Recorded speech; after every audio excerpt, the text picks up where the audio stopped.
Ladies and gentlemen, boys and girls, Atlanta Falcon Nation, what it do? This is the AFN boys coming at you. This is the season finale, final post game of the season. To my stage right, I got Mr. Big Low Country Sports, aka the coach. At the bottom of me, we got the architect, the mad scientist himself, Mr. Mad Mike Sports. And from the diagonal point of me right there, you got the calm before the storm, Mr. Jew Talk Sports, coming in with our thoughts on the Tampa Bay beat our ass by 44-27, fellas. What are we thinking now that the season is over? And let me say this. I'm gonna start it off. I'm gonna start it off just like this. All you Matt Ryan haters, you see exactly what happened today. That man played his fucking ass out, played his heart out. The last game of the damn season, he was the only one outside of the offense was. I'm gonna say this. The offense played their heart out. I'm extremely proud of what I saw from the offensive ball. Offensive line, they did a good job in pass protection. They did a pretty good job running the ball.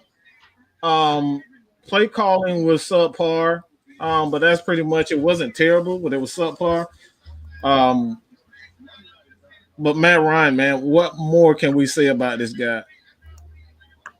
We saw exactly what he's always been. This team has absolutely nothing to play for besides pride and manhood. And you've seen exactly that.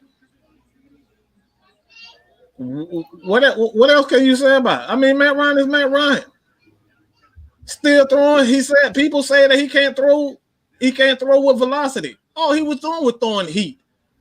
I mean, they said, I'm going to say this too. They said the same thing about Tom Brady and Matt Ryan. These old guys can't do it. Both those guys were throwing heat all game long. They were throwing heat. All these people talking about, oh, we need to get these young guys. We need to get these young guys. Well, the young guys ain't showing right now what they can do. All the young guys right there, all they trending down, including your greatness, your highness. And I'm talking about Patrick Mahomes, even he's slowing down right now. But these old guys, they're staying level. It's all about consistency. All y'all can say all you want about Tom Brady. You can say all you want about Drew Brees and Matt Ryan. You know, even New England, Phillip Rivers. Even Phillip Rivers is doing his job. Like, even Phillip Rivers is doing his thing, man. Like, all these old guys is like they showing that they still has something to offer. But yet we still got guys that have one good game, and now he's Jesus Christ. One good game, and now he's Jesus.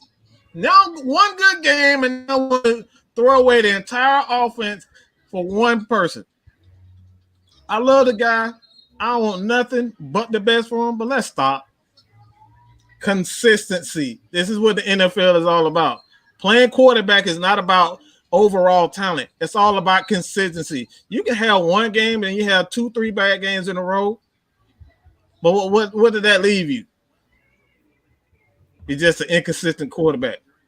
NFL is all about consistency. You can look good. You can look great. You can have one amazing game, but all the rest of them are subpar and terrible. You're an inconsistent quarterback. And those guys end up having careers like Ryan Fitzpatrick, end up having careers like Nick Foles. Yeah, Nick Foles got a championship, but guess what? He hopping from team to team. If that's what y'all want, I'm just trying to figure it out. Let me know what y'all got, what you guys think. That's my overall assessments for the offense. The defense is just, we need Jesus, man. That defense just needs Jesus. Maybe Jesus can put some holy waters. He can get these guys, feed them fish. I don't know what the fuck gonna turn these guys. I don't know what the hell they're gonna do. That defense is absolutely atrocious. One thing I do want to see from this defense, one thing I do want to see from the defense is I never want to see Ricardo Allen ever again. I don't want to ever see ever in life. I don't want to ever see him in Atlanta Falcons jersey ever again. Because this dude was absolute. I don't know what the hell he was doing. He was late. He couldn't tackle. The only good thing today I saw from him is he scooped up a drop pass for an interception. That's it. The dude was an absolute shit show today. Absolute. He looked like an absolute clown out there. Late to everything. That's just my old set. What's y'all assessment of offense and the defense? Jew? Hey, the first thing, I know I made my Justin Fields video yesterday, but after seeing the defensive line today, y'all know I'm all about that defensive line play in the trenches. Tom Brady had all day to throw. As Big Kuntry would say, we weren't in the bathroom handing Tom Brady no tissue today. He had the door locked. Won't nobody on his tail. Y'all know how much I love Dante Fowler, but that one sack that he had, that was the Tack McKinley sack from the beginning of the season where he came clean, nobody touched him, and he just ran right to the quarterback, and I could have sacked Tom Brady on that play. So I seen him celebrating and stuff like that, but that really wasn't nothing to celebrate about. That defensive line play today was horrible. I know a lot of us are going to look at the back end and be like, Sheffield's terrible. Isaiah Oliver's terrible. AJ Terrell didn't play that well. Ricardo Allen's terrible.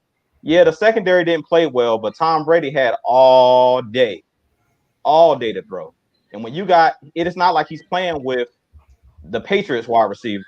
He got dang near 3 number 1 receivers on this. Godwin is a great receiver. Evans is a great receiver. And Antonio Brown's a great receiver. So, I mean, to be honest, the main thing that I noticed that was a glaring weakness for the Falcons on defense, no pressure. Like if you put Matt Ryan on the Bucs today and allow him to just sit back there all day with all day to throw, any competent quarterback, any good quarterback is going to sit there and pick you apart with no pressure. And we all know that Tom Brady is not mobile. So he was sitting back there flat-footed. A couple times I've seen him sitting back there flat-footed, chilling, waiting for somebody to break open. And other times when we did finally get there after maybe 8 seconds, because it was just a great coverage, he threw the ball out of bounds. But for the most part, Tom Brady had all day to throw. So I'm not going to be that hard on the secondary today because I didn't see any pressure. Like I seen no pressure, absolutely no pressure. So I know I made my Justin Fields video, but I guess now it's time for me to make my Gregory Rousseau video because we need, you talking about Jesus, we need to draft defensive line with our first pick. How this defensive line is looking, man, I'm like, bruh, other than Grady Jarrett, who else out there is a playmaker on the defensive line, to be honest with you? Like, I love Dante Fowler's attitude, but he's underachieved this season. Yeah, Raheem Morris, I don't think he went about it the right way with calling him out earlier in the week, but I think Dante Fowler knows that he had a bad season. He underachieved. For him to be making, what, $15 million a year? I like the plays he made early in the season in the run game, but I really think that he is hurt because he's not flashing. And to me, if he's really hurt, don't play. Because when you're out there, we're going to judge you as if you're 100%. And from what I'm seeing from Dante Fowler and from the rest of this defensive line, today it was a horrible performance. All of them stole money today on that defensive line. I didn't see no effort. I just didn't see it today like I wanted to see it. I felt like you see what it's like without Grady Jarrett. Without Grady Jarrett, 100%, you got to see exactly what. I think that was great. I think that was a great observation or opportunity for Falcons fans to see what this defensive line actually looks like without Grady Jarrett. Without Grady Jarrett, man, we are just beyond doo-doo. Yeah, we trash when we ain't got Grady Jarrett out there. I mean, it just shows how much impact he makes. Like the hustle plays he makes running back up the field to make tackles. I don't know if you guys seen how Rojo was running the ball, but he was doing what he wanted to with us. Their offensive line was bullying us. We saw that Charmin soft toilet paper defensive line. Like he was running through us like it was nothing. They was running through us like we was a brown paper bag that was wet. It was running through us, dog, and we couldn't do nothing about it. So that's what I've seen out of the defense. My assessment on the offense, we were talking about it early. Calvin Ridley, that man don't like contact, man. He wants to make contact on his own will. If Matt Ryan throw that ball across the middle and he feel any type of pressure, you seen when the ball got snatched out of his hands at the end of the game and that's because he was trying to avoid the hit. That's the reason that ball got snatched out of his hands, because he wasn't trying to get hit. So he gonna have to step his game up. He gonna have to get over being hit. I don't know what it takes to get over that. Personally, I didn't play organized football. Coach Lowe have to break that down. Or how do you get over getting your bell rung? Is what my dad used to call it. I don't know how you get over that. Weight room. That's just your heart, though. That's just all heart. That's mentality. That ain't got nothing to do with the physical. Yeah, that's all heart. You can't. Only thing that's going to change that is weight room and getting hit. Yeah. Apparently, look, he got to the NFL, so he done took some licks in the past. But the fact of the matter is that it's one of those situations where somebody must have cleaned his clock with a fine-tooth comb sometime in the past. And it's just one of those situations where now whoever it was, if it was a linebacker, if it was number 44, he's still seeing it in his dreams today. Yeah. The fact of the matter is, guys, that Tom Brady, I don't know if y'all heard, but Tom Brady just signed an endorsement with Tide because his jersey was clean as I don't know what by the end of that game, y'all. Exactly. It don't make no sense, man. How in the world?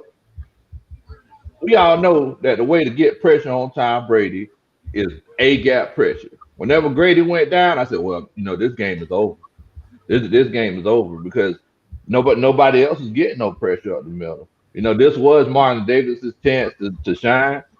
Like we've been saying all season, he hasn't gotten that much playing time and he needs a chance to develop. But, this was his chance to flash and he just really didn't get it done. And, we need some help on that defensive line if we want to get anything done. Like I said, with Ricardo Allen, he's been getting there. He's been running on CP time, just the same way he has all season. Y'all know what I say about these tipped and dropped intercepted passes. They're definitely overrated.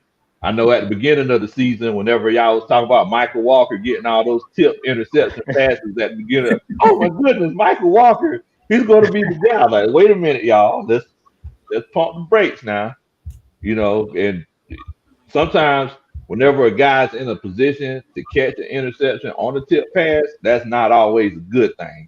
That means that he was just getting there late and that event just happened whenever he was in that spot. So, yeah, I definitely do not want to see a Falcons jersey with 37 and Allen on the back of it next year. We need to go ahead and move forward. Oh, my God. He was slow to everything today. I've never seen the guys that, he's looked like a damn rookie out there, slow to every aspect, to every, again, I understand they didn't have pressure, but there's no excuse for a guy to be at least a second and a half slow to everything. I mean, to everything. He was slow to everything. Kstylz, man, what you got, bro? Boy. I'm a kind of be honest on this one, and I would disagree with Coach on this point about the tipped interceptions. At the end of the day, those interceptions usually be the ones that make or break seasons. I understand you don't like them. I agree with that, but you like I said, sometimes those kind of plays right there can make or break a game. But let me get to this point.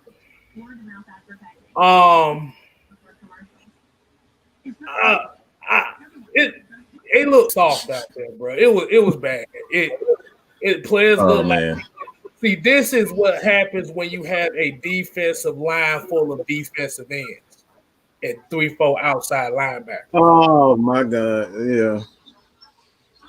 Like I said, Tom Brady was just looking at our defense, looking like this is what y'all brought. And like I said, I agree with you on this one. Calvin Ridley done got exposed these last few games. Yeah, like I said, he had 4 games of over 100 yards.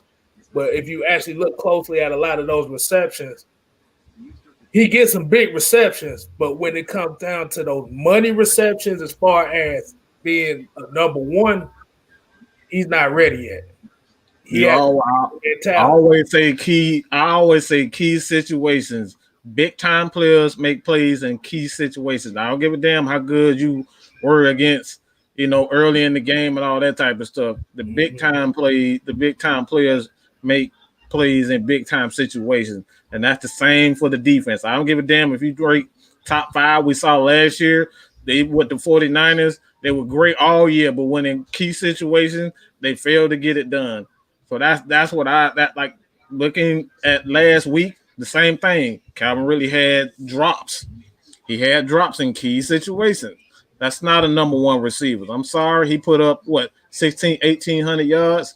That's great, but we got to get these key situations. And that's like, honestly, it's not the Falcons. It's not Matt Ryan. It really isn't a lot of things outside of coaching. You can kind of put a lot of that blame on the players also, but key situations, we fail miserably.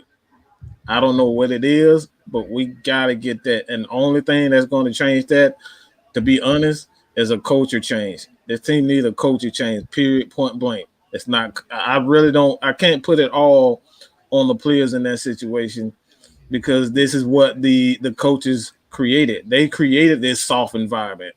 That's why you got to get rid of everybody. You got to get rid of every one of those coaches. You cannot have anybody come back. I don't care who it is. This is a soft culture, and these guys need to change.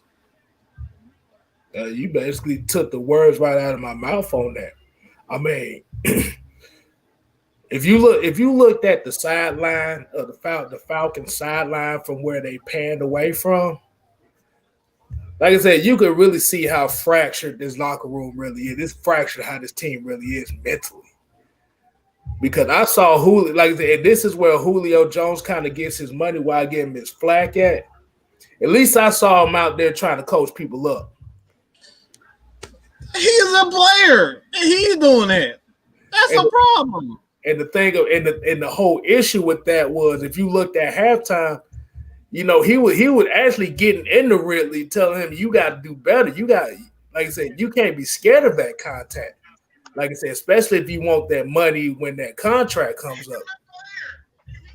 I mean, like I said, this is the offensive game plan we have been clamoring for all season. Get the ball out of Matt Ryan's hand. Use the running backs in the passing game. We actually saw a zone run play this game. Wait till week 17 to do it. The offensive line looked good. They look damn good. Like I said, I love what the offensive line looked today. It was a balanced attack. The first time really all year that the play calling, I still thought some plays he still does a horrible job of setting up plays. He still does a horrible job of setting up plays. That's the only thing really about Dirk Cutter. He just doesn't understand. He just doesn't understand that you have to set up plays. Ghost Pepper saying Tom Brady had enough time in the pocket to drop a brand new motor in a 71. It was that bad. Like I said, who the hell decided to call? Like I said, I called it the OnlyFans defense before. We got to rename it. We're going to rename it the Suki Hana defense. Suki Hana? That was the Suki Hana defense right there. Hey, y'all probably don't know Suki Hana, but yeah, I know who that is. I know. But hold on, we gotta get to that. We gotta get to that $5 super chat by New Drop though. Like I said, oh yeah. Also, we appreciate everybody joining in with us too. Absolutely, like, everybody get your final gripes out the way here. This the end of the season, man. Go in, everybody. Just go in, man. This is the first time y'all can say what the hell y'all want to say. It don't even matter. Just go in, bro. We're not banning nothing. None of that. Just go in. This is the last one, bro. We're gonna go. We're still gonna go live, but this is the season finale, bro. This is the season finale. So get it all out. Yeah. So New Drop came with the $5 super chat. Said Dan Quinn and Thomas Demetra built a speed defense. Great defense have a blend of speed and power and size in the trenches. Yes. 100%. Yes. That's 100. I don't care how fast you are. It don't matter. It don't make no difference if you chase behind somebody. Exactly. Bruh. When Grady Jarrett went out, I literally saw Tampa Bay offensive lineman. Woo! Boy, they got so excited, bro. Hold the hell on. This is what our defensive line looked like. Hey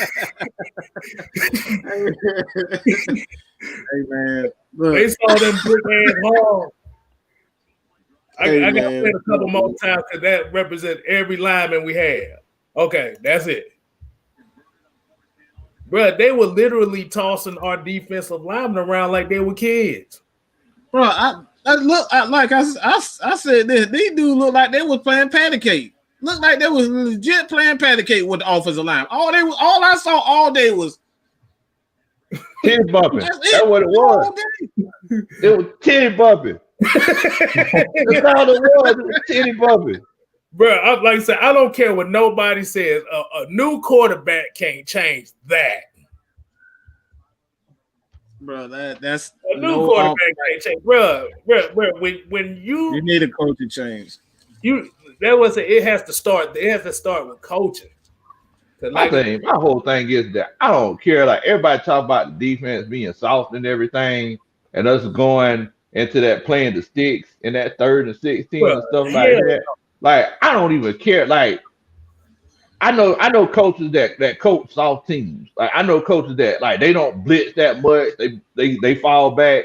But if it's working, doggone it, do it. But if it's not working, bro, they was not working. Just fall back off of it. That's it. No, that's my thing. That's exactly it. Why are you going away from things that work? I don't give a damn if it's cover 19. Goddamn, if it's cover 19 is working, keep doing cover 19. God damn. If we had to put 10 people on the field, if we stopping people, well, doggone, somebody sitting out. Yeah, we're gonna have to pick somebody every play to sit out or something. Good gosh, bro. Bro, you gave up a 3rd and 17 and played prevent and gave up 35 yards. How the hell does that happen?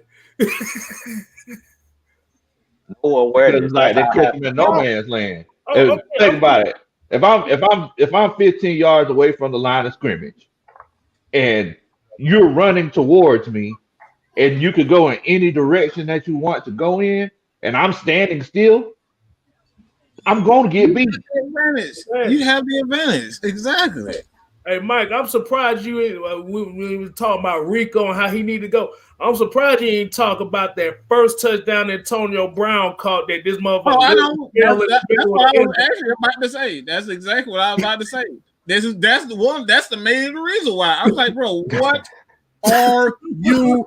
He's just standing there. What the hell are you thinking?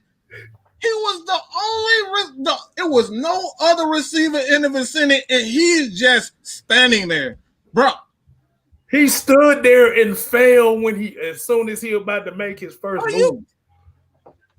It's literally no other receiver in the vicinity, and he's just standing there.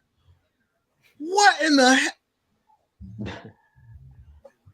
But that right there is inexcusable. You cannot that's inexcusable. You can't just stand there, bro. But you know what though, man? We do gotta give some love to Foyer.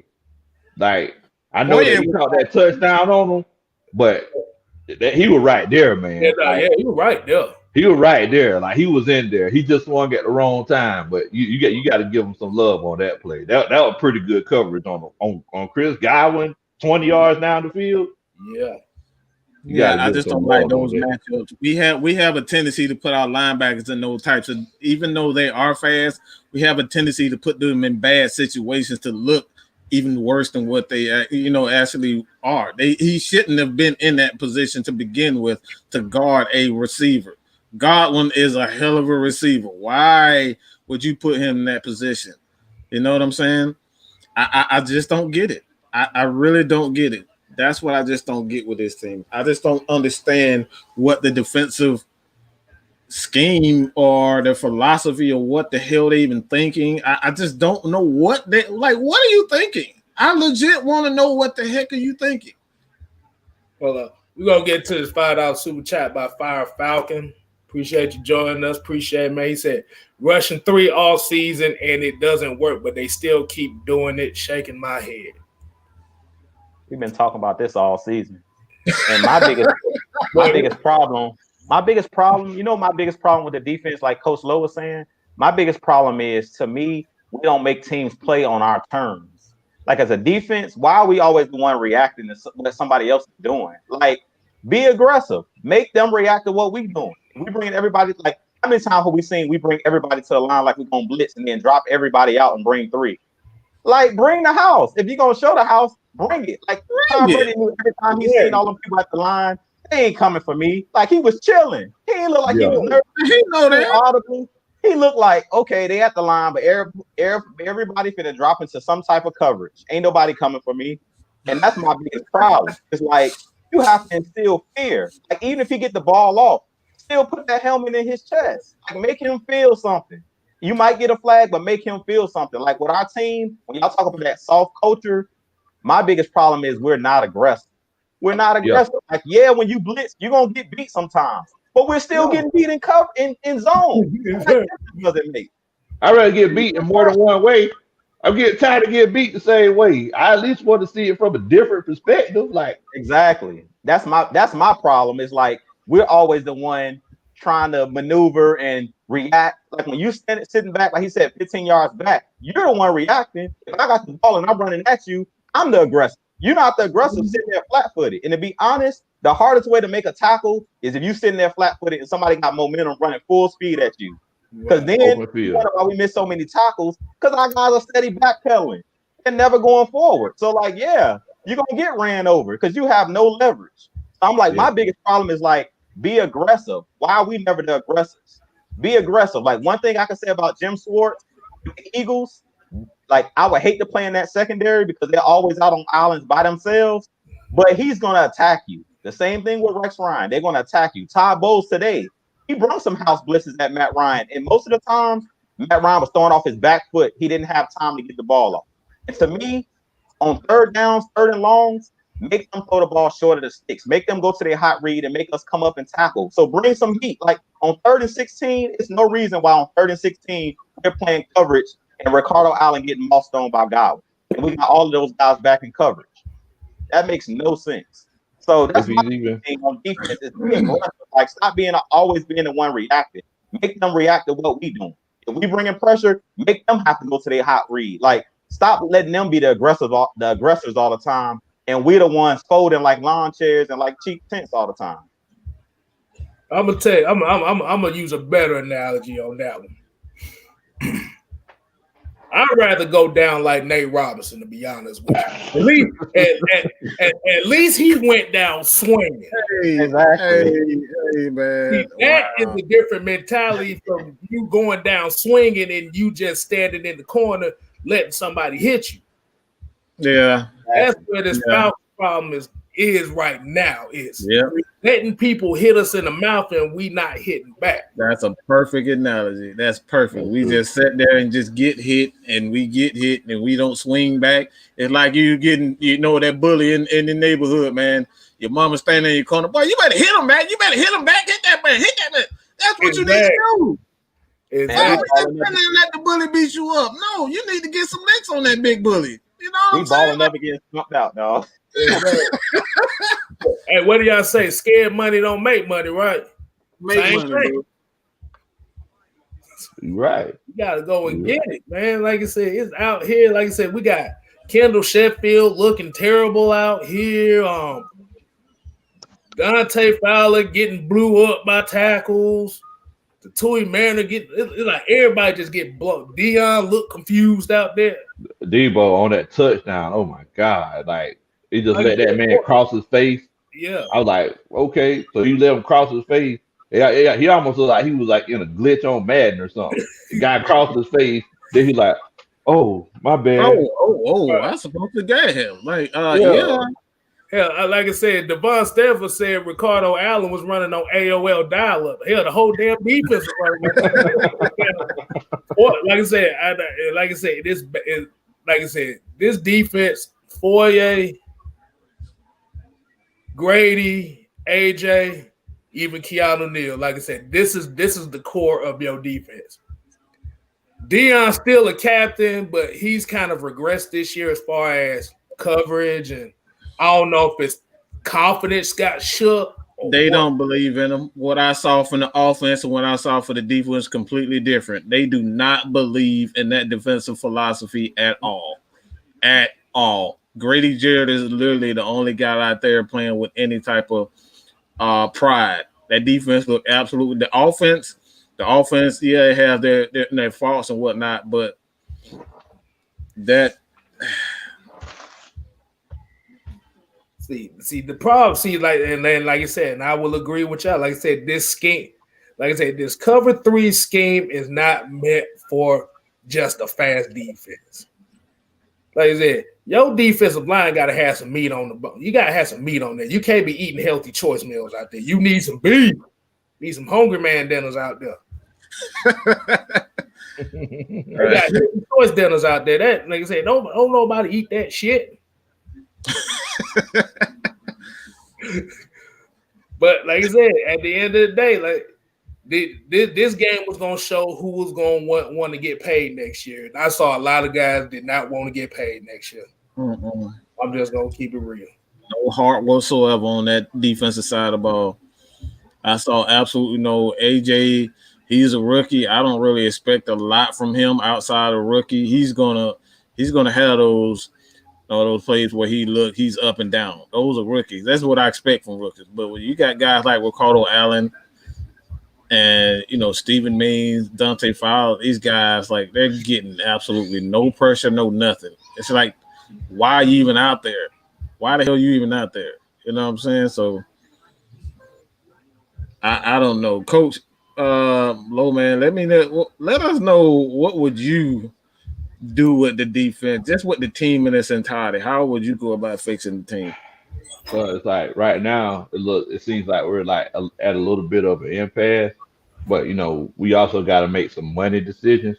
So the first thing that we got to figure out, what I would try to figure out myself is, are we going to run 3-4 or 4-3? So if we are running 3-4, let's go ahead and get Micah Parsons. And go ahead and get somebody else, because honestly, Grady, he's versatile enough to run that nose tackle or that defensive end position, or he could just be interchangeable depending on down and distance. So if we are running 3-4, we definitely got to get another linebacker. I know you said earlier, Mike, that you don't think with the money and everything, Fourier might not be back. So we might need, we might have to put Michael Walker in there, that other inside linebacker position, and then get another linebacker, Andre Cisco. If they decide not to move Isaiah Oliver to free safety, Andre Cisco. Yeah, I like him. I definitely like him. Yeah. I do agree. As far as 4 years, just too good to be able to stay with his team, and he already have. I'm expecting some team to offer at least some picks for him, because, like I said, Falcons just don't have enough money right now to be able to afford him and Debo. Yeah. And Walker looking good. He looking really good. So it's like, who? How you gonna keep him?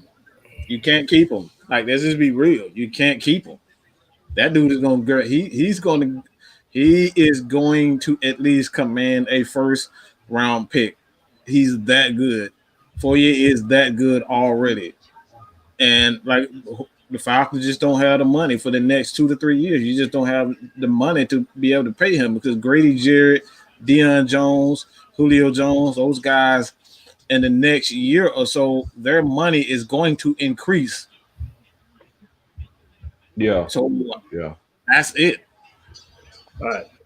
I done seen Fourier all season. They don't rush him often, but when he does rush, he look pretty good when he does rush. So if they move him in at that end linebacker position in that 3-4, I think it could take his game to a whole nother level, because he could guard tight ends. We just seen him guard Chris Godwin, and he could rush. So I think that would be the way to go if it were me. I'm sorry, Kstylz. Oh no, my bad, man. I was just trying to get this $5 super chat out the way. Yeah, I just read it. I get what it mean by get a general manager, a new coaching staff, and use the Madden cheat code to win some Super Bowls. Hey, we need something, man. We got too much bad luck. But go ahead, Coach. Keep going. What you were saying? Oh my bad. I was going to say that because it's obvious that we just don't have pass rush right now. So if we did decide to go in that 4-3 route, like that means that we would have to get another defensive lineman. So that's another person we would have to add to the situation. You said that, because the way the roster is constructed, we don't have the money to go out and get another defensive end. We don't. So we may have to convert to a 3-4. Right. Yeah. So it's like, if they do decide to trade back, which I would suggest, because we just, their bank account looking like big low countries right now. They just ain't got no money. So it's one of those cases where, you need to get as many draft picks as you can get to, get that young talent to help build this team, because we can't afford to go out and pick anybody up right now. Say that again, Lo. Say that again. Say that again. Say that for the folks in the back. For the folks in the back, we ain't got no money. We can't pick nobody up, man.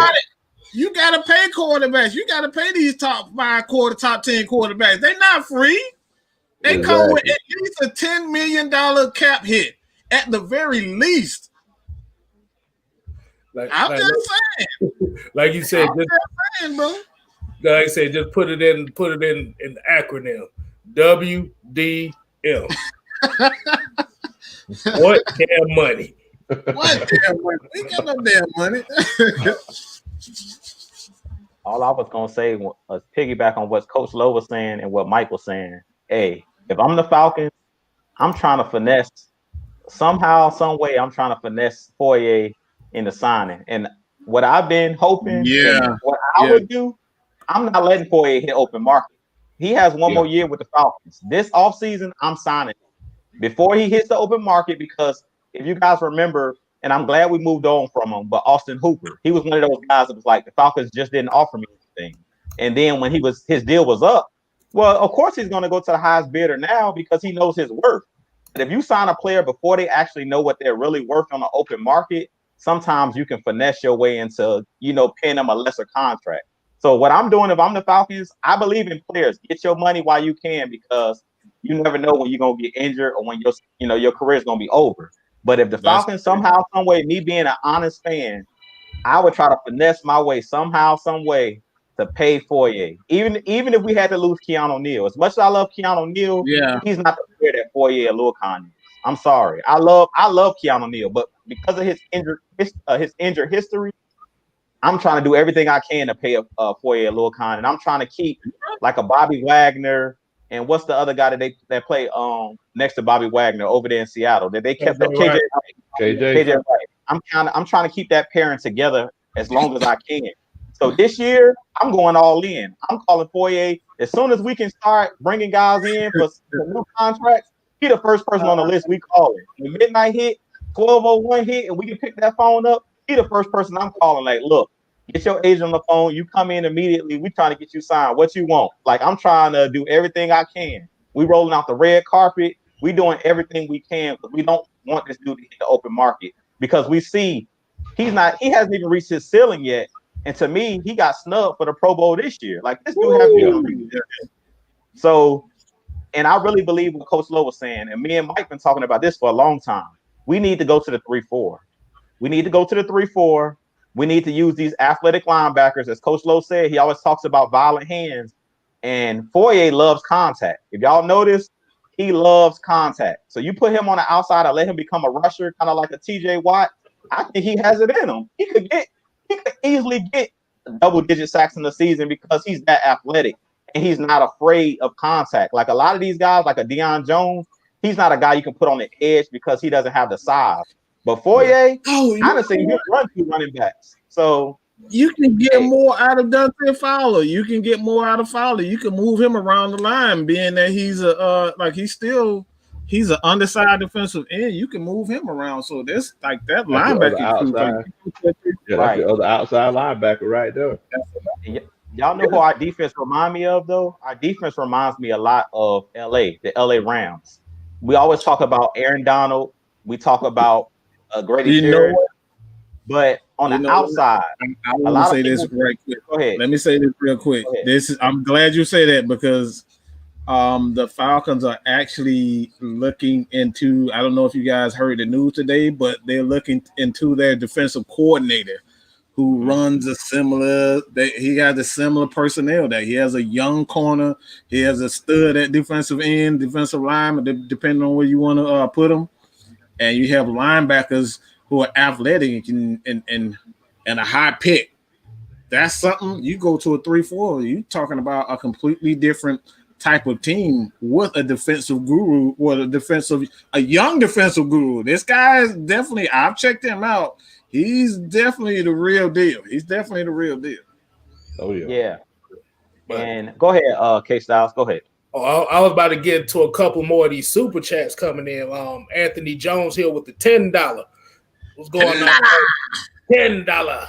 He said, I hope we get Patrick Surtain Jr. with that 4th pick and draft a quarterback later in the round and had him sit and learn under ice.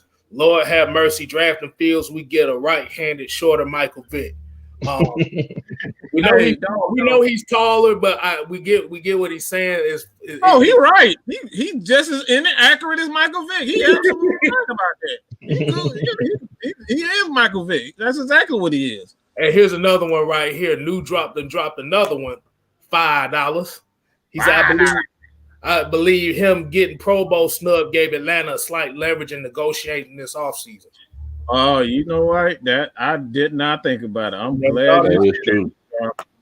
That is true. Yeah, man. He don't know his worth. He might not know his worth yet. So, hey, I'm trying to finesse that thing. If we the Falcons, hey, we got to keep all our assets. We don't got money, so that means we can't afford it for good players to be walking out that door. We got to do everything we can to retain, what we have. But kind of backtracking to what me and Mike was talking about, the LA Rams, I kind of just wanted to touch a little bit on Leonard Floyd. He was a guy that was in Chicago. Everybody was saying he was a bust. He played at Georgia, so a lot of you guys probably know Leonard Floyd, the defensive end. But he having a breakout season over there in LA because they're using him in the correct way. They're using him kind of how they use Dante Fowler, because Dante Fowler was over there playing that role. If you go look up Leonard Floyd's numbers, I think he has 10+ sacks this year. He's balling out over there because he has those guys in the inside. Michael Brockers and Aaron Donald, those guys are a problem on the inside. And he's better standing up. When he was with the Bears was trying to have him with his hand in the dirt. And that's not what he did best. At Georgia, that's not what he did best. So the Rams are using him kind of how he's supposed to be used, kind of like a Dante Fowler in that 2-point standing up. And that dude's balling out. Go watch some tape on him. The LA Rams, that defense is serious over there. Oh, I got one question, too. So who's projected to get the number 1 overall pick this year? Jacksonville. They're supposed to be getting Urban Meyer, right? Yeah. Yes, sir. So Justin Fields. So unless y'all willing to trade up to the number 1 overall spot, the Falcons are not getting Justin Fields. Exactly. Urban Meyer supposed to be the coach, and that's unless he don't lie about something. And like I said, if he coaches Jacksonville, Justin Fields going number 1 overall. If he don't go to Jacksonville, Zach Wilson gonna be number 1 overall. It says Shad Khan already bought a Trevor Lawrence jersey though. That's what I heard.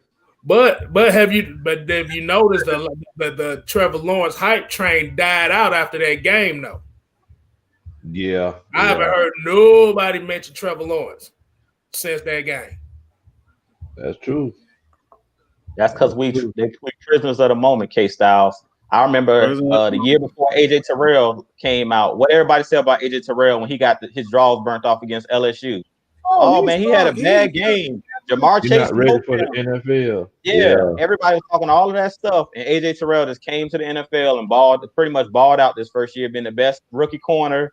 Everybody was talking about the kid out of Ohio State was going to be the best corner coming out. I forget the guy's name, and he was struggling. Jeff Okuda. Yeah, Jeff Okuda. Okuda. Nebraska, wasn't it? No, it was Ohio State. It was Ohio. Yeah, Ohio State. Mm-hmm. We got another $10 super chat right here. Anthony Jones coming with him. Said, proud of y'all fellas. Y'all have no egos. Y'all keep it real. I'm a Falcon fan since 95. I hope to start a podcast with my female cousin next season, so I hope to connect with y'all fellas. Oh, absolutely. Oh, yeah. Hey, go ahead and do your thing, bro. Shoot.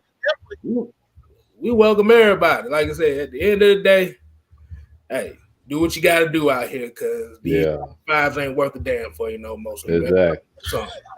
Right. Man, you know what though? It's like y'all talking about AJ. This is from a coach to a player. Ondale Terrell Jr. Look at here, Bo. Whenever you come in on these tackles, you come in like a heat-seeking missile. Now, sometimes you don't pick the right side, but I want you to bring your arms when you come in with these tackles, Bo. Whenever you come in with these tackles, because I think AJ Terrell has the most overworked shoulder pads on the Atlanta Falcons roster. Let me say this right quick. Anthony Jones, hit up Miss Maggie if you are really interested in just sitting down with us talking one day. Just hit up Miss Maggie right now on Instagram, or just email her at maggiet@atlantafalconsnation.com. All right. So that's anybody who decides that they want to come on and do a show. Hold on, you got to hit the $5 one too. Jeremy Cole says unfair that Justin Fields Vic was fighting dogs and losing his playbook. I mean, we don't know that. That motherfucker couldn't even beat out Jake Fromm. So is it really unfair? You couldn't beat out Jake Fromm. Let's be real. I say this: it's work ethic. It's work ethic. At the end of the day, if you got that work ethic, if you put in the work, you can be a great. You got to put the work in, point blank and period. At the end of the day, if you're not putting the work in, everybody has talent in the NFL. I believe Coach, if you ask Coach, any of those guys playing at those universities on scholarship, any of these guys in the pros and the NFL, all of these teams got talent. We've said it numerous times. It's about the work that you put in the film room. It's about the work you put in the weight room. And it's about becoming a pro, being a pro's pro. Putting in the work for your craft. If you don't put the work in, you can have all the God-given ability in the world. But look at all these guys: Vic Beasley, Pat McKinley. These dudes are cut up, got muscles, can do, can bench press. They can do it all, but they don't have the work ethic. Point blank in the period. You're right about that, dude. Because it's one of those. The fact of the matter is that you have a player who's fast, big, and strong, showing flashes of doing certain things in certain situations. At the end of the day, the difference between a sweet tea and a twisted tea is what you do in your spare time. That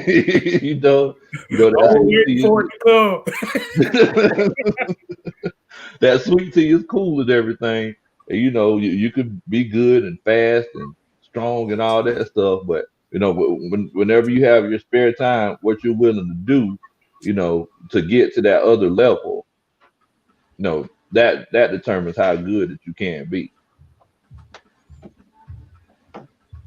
All right. So what else we got? King Hodgley, he pretty much kind of agreed with everybody. This game should be proof that our offense doesn't need much help. It's more so play calling and defensive pass rush specifically. Hey, man, I'll be remiss not to talk about my boy, Brian Hill. I know y'all seen Brian Hill today. He broke off a long run. Y'all know I'm going to pick up Brian Hill. That's my guy, man. I'm not going to let that slide. I seen the man catch a pass about 30 yards out of the backfield. I said, oh, man, our guys can catch. I thought our running backs didn't have hands or something. Today, they actually were making catches. Him, Ty Gurley was coming out the backfield. I'm like, look, where had this been all season?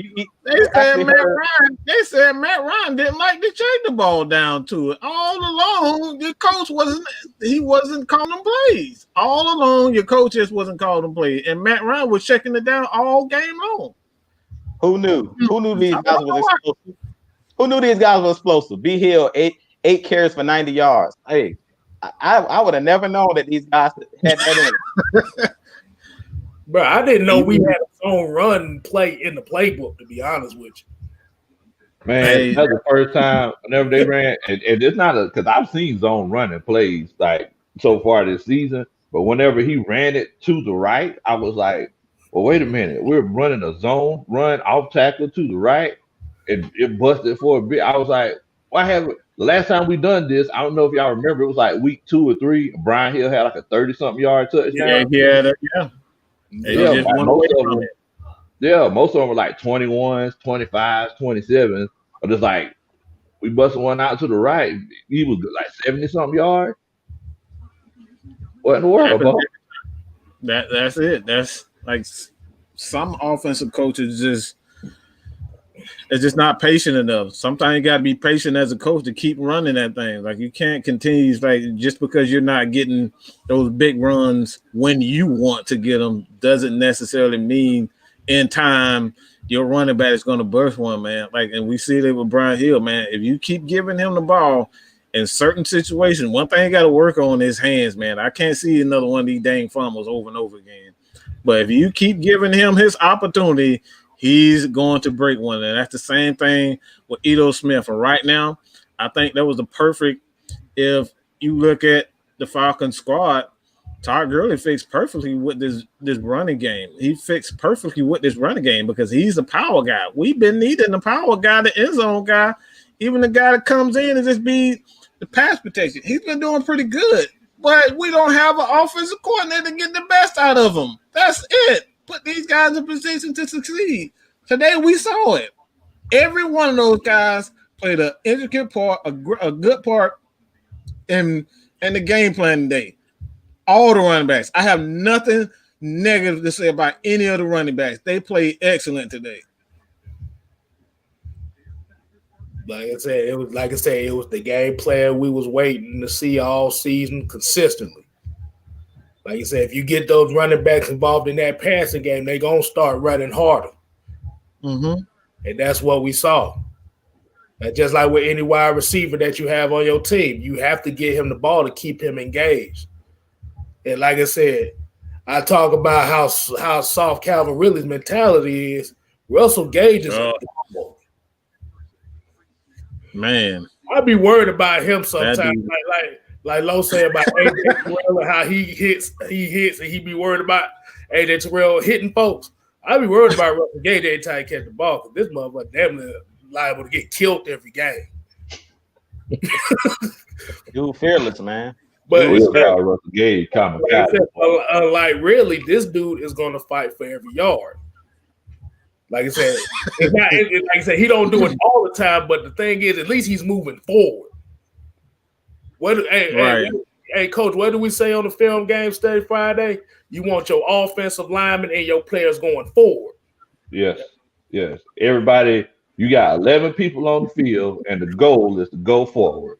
So if the person with the ball is going backwards, that's disrespectful to all 52 people on the sideline. We've been practicing all week long to move forward. Then you get the ball, and you scared of getting hit. So you're like, oh, no, don't touch me. You running backwards. So until Calvin Ridley can figure this out, his new nickname is Freeze Tag. Until he can get this whole situation figured out. Freeze Tag. We'll call that motherfucker Laffy Taffy. That motherfucker. But like I said, you have to remember Russell Gage wasn't even expected to be on this team, so that's why he fights hard all the time.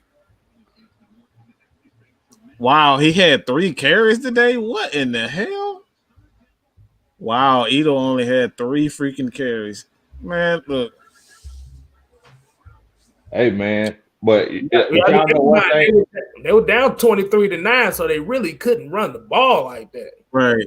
Yeah. But like I said, it was the fact that they was getting the ball out of Ryan's hands quickly. You saw Hayden Hurst with a couple good catches. You saw Stalker trying to act like a tight end on the sideline.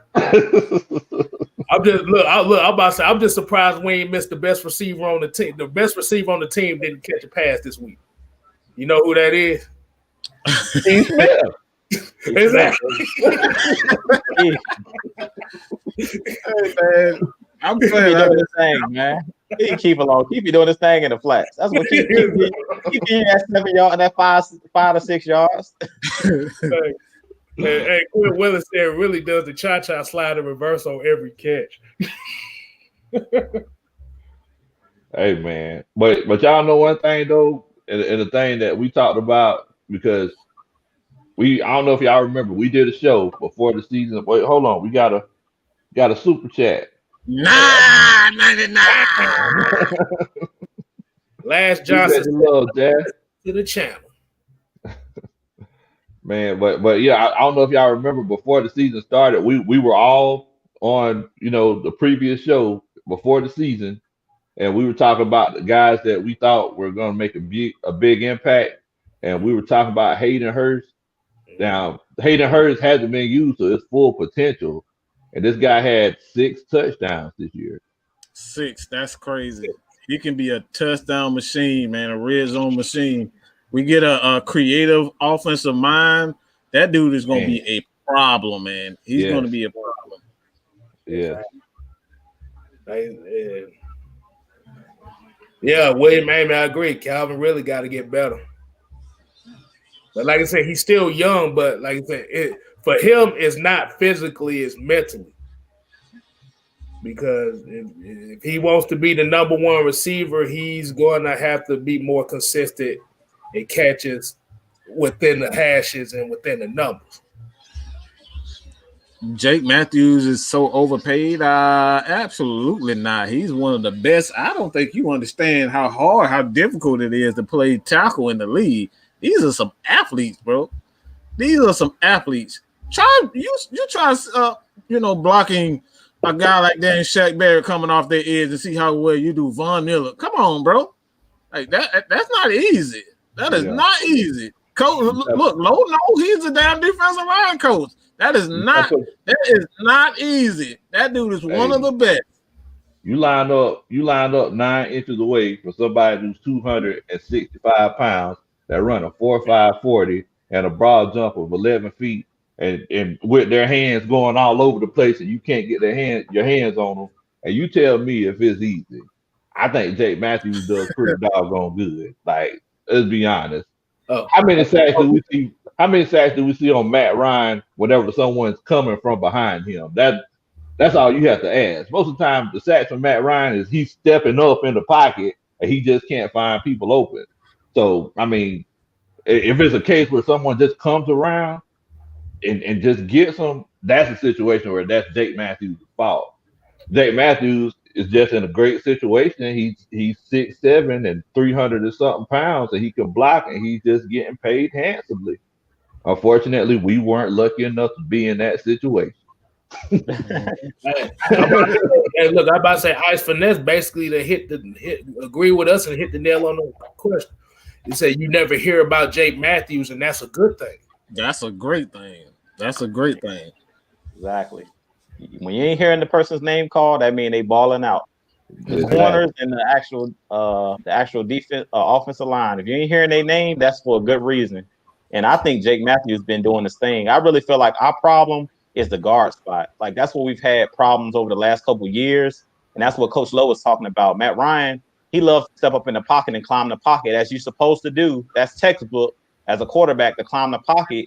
But a lot of the times that pressure is coming from the interior. And a lot of the times it's collapsing on him. If you look at a lot of the sacks Matt Ryan takes, he's trying to climb the pocket, but there's nowhere for him to step up into to make a throw. So that's why a lot of times he's bouncing outside trying to throw the ball. But a lot of the sacks that he takes, if you notice, it's the guard. Like last Sunday, you seen Chris Jones was giving us hell. Last Sunday, he was just coming right up the gut, pushing Hennessy on his butt, pushing what's the other guard? He was giving Gano a run for his money. They was going at it. Yeah, he was giving them all a run for their buddy, dog. Lindstrom, he was giving them all trouble. Like that's where we had the most problems at interior. Ever since we lost Chris Chester and Levitre, when we had those guys, it was solid on the inside. But ever since we lost those two guards, we've been struggling. And that's when Matt Ryan has had those 40-plus sacks the last 3 seasons. It's like it's nowhere for him to climb the pocket and throw the ball. And that's what I was talking about with Tom Brady. If you notice the difference between the Bucs offensive line and our offensive line, we won't get no interior pressure. That's where quarterbacks, they hate interior pressure, right up the A gaps. That's the worst type of pressure you get that quick. We heard Sue name a little bit too much the last couple of appearances against the Bucs, man. All we hear is Sue. That's it. Yeah. When we talk about God, we really talking about James Carpenter ass. But like I said, hey, and Fire Falcon actually put this best right here. I think y'all will all agree with him on this one. Matt Hennessy played good today, much better than last week. He did. He did. Now there was one time, like on the draw, he was playing pass. He just couldn't get his hands on the linebackers, and he was doing all this right here. But like he stepped up and he shielded them off.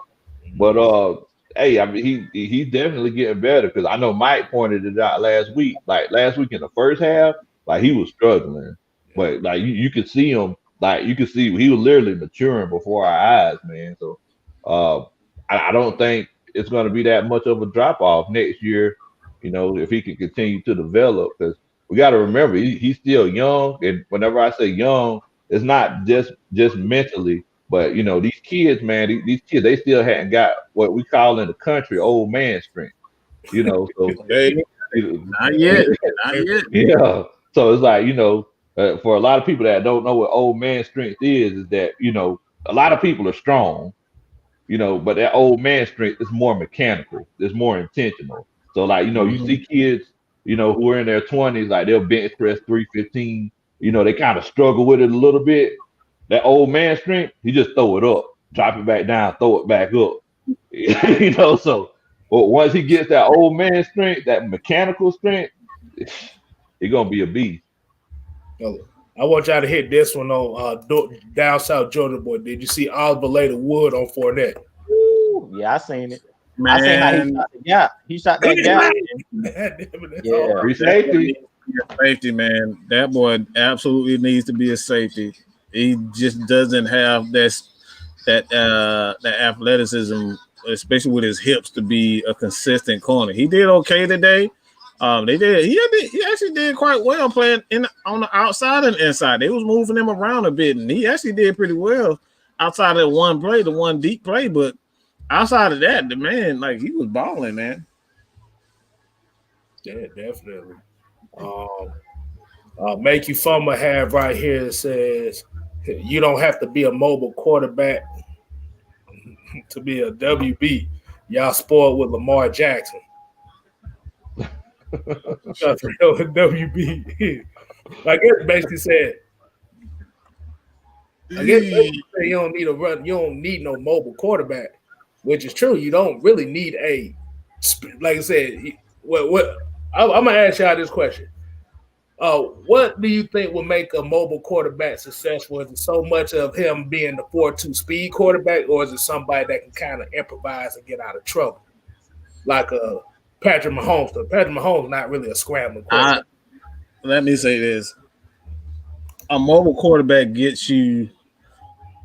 It really does hinder your growth as a quarterback.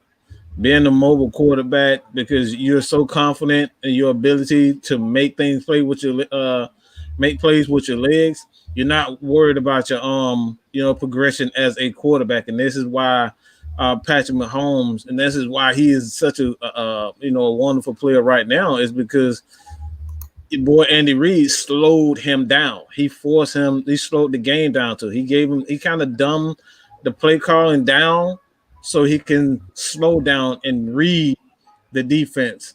He did not. You come out right now, like I think it was last year where he said he still doesn't know how to truly read a defense completely. Yeah. Why? Because he slowed the game down for him. Slowed it down. That's what good coaches do. Slow it down. Give him little bit. And that's something that guys like, Dirk Cutter, they're impatient. Gotta be patient with these quarterbacks. Andy Reid is the most patient quarterback that I've ever seen, a quarterback coach that I've ever seen, because when he gets a quarterback, he sees any talent any amount of talent, guess what? This dude is going straight to the top. You see it with Donovan McNabb. You see it with Michael Vick. You see it with Patrick Mahomes. He is a quarterback whisperer. Why? Because he slows the game down for these quarterbacks. I completely agree with what Mike was saying. Like, what I look for quarterbacks that are mobile, and why I love Russell Wilson so much, is do you keep your eyes down the field? Because a lot of the times guys will break open. As you take off and run, most of the time them linebackers or whoever's in coverage, they're going to pull up and try to come get the quarterback, and then you can just throw the ball right over their head. But a lot of the times, like when you got guys like Vic and stuff like that, they were just so confident in their ability to run that their head would be down. So they would take off running. It'll be a guy like we were talking about that'll break open 20 yards down the field, but because they're not even looking down the field at that point, they're looking at the rush, they just take off and start running. And that's what I love about Russell Wilson is most of the time when he breaks the pocket, he's not looking to run the ball. He breaks the pocket and stays behind the line of scrimmage and keeps his eyes down the field. And most of the time, if you watch Seattle play, that's when they get those big plays down the field. Where he's off script, he breaks out the pocket, and that's when you see Tyler Lockett start freestyling, break across the field, or you see DK Metcalf break across the field, and you'll see Russell Wilson on the run, throw the ball 50 yards down the field for a touchdown. So that's what I mainly focus on with mobile quarterbacks. Is your eye still down the field, or are you actually looking at the rush and looking at who's coming to get you? But if you're looking at the rush, most of the time you're going to take off running. You're not going to actually look down the field. You're not going to be able to look down the field and see if somebody's broke open and be able to throw the ball down the field. Yeah. My bad. Let me go ahead and get this comment out the way, because basically Nathan actually said exactly what I was going to say, because Jameis Winston was a mobile quarterback, right? Basically. So Dirk had Winston, a mobile quarterback, and he made Matt Ryan look mediocre. But, yeah, we see what a mobile quarterback does in this offense, too. It led to a 30 for 30 season. So, what if I told you?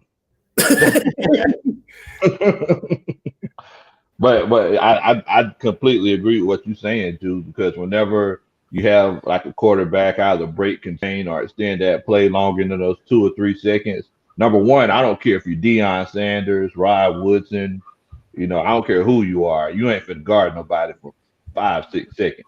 Exactly. And then, if it's a case where someone's in zone coverage, they have to make a decision because they're in no man's land. If you get that quarterback breaks, contain, and he's out there, either he's going to have to come up or he's going to have to look back and try to find somebody to guard. And, it's never a beneficial situation. But it never fails, man. It's just like whenever the leaves fall in the autumn, and the same way money disappear in slot machines. These mobile quarterbacks, the ones that run too much, after a while they get folded. Origami. It happens every time. So you just want to make sure that you careful as a mobile quarterback not to run too much. Russell Wilson, I think he's the best at it because he picks and chooses his spots, but he keeps looking downfield to make those plays because you can get the ball downfield a lot faster throwing it than you can running. And you know who's getting a lot better at it? And I think the league better watch out because when he gets full, when he gets it down packed, Lamar Jackson,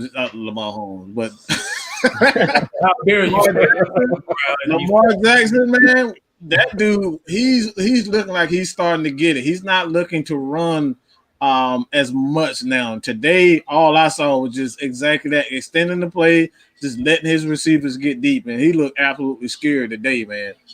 Mm-hmm. Enjoy my world. What's going on, lady? How you doing? But yeah, like you said, eventually those scrambling quarterbacks that everybody like are going to have to stop scrambling because these guys are trying to prolong careers. So your first couple years, you can run for almost 1,000 yards every year. But once you get older, once that tape is out there, you're going to have to evolve as a passer. Hey, man, it's just like Ty Gurley. It's like I talk about this all the time. After you get to those, or after you get to a certain level as a man, you realize you can't do the same things that you used to. So Todd Gurley, he's a great running back. You got to realize he's not able to tiptoe to the line like he used to. Le'Veon Bell's learning the same thing. You can't tiptoe to the line like you used to, and then accelerate and make people miss the same way. You got to change the way that you run the ball. And I mean, it's the same way, like you were saying, Kstylz with quarterbacks. It's like you got to learn how to kind of evolve over time. Even Michael Vick did it whenever he got with Andy Reid in Philadelphia. We can't do the same things we did in our early to mid 20s when we were in our 30s. Our big low country is living proof of that. I can't do it. Walking around with a pull muscle right now because I tried to pick up a box of wood yesterday, making that brisk. Boy, we old now, boy. We like Cat Williams said in his stand up, we crack ribs just sneezing.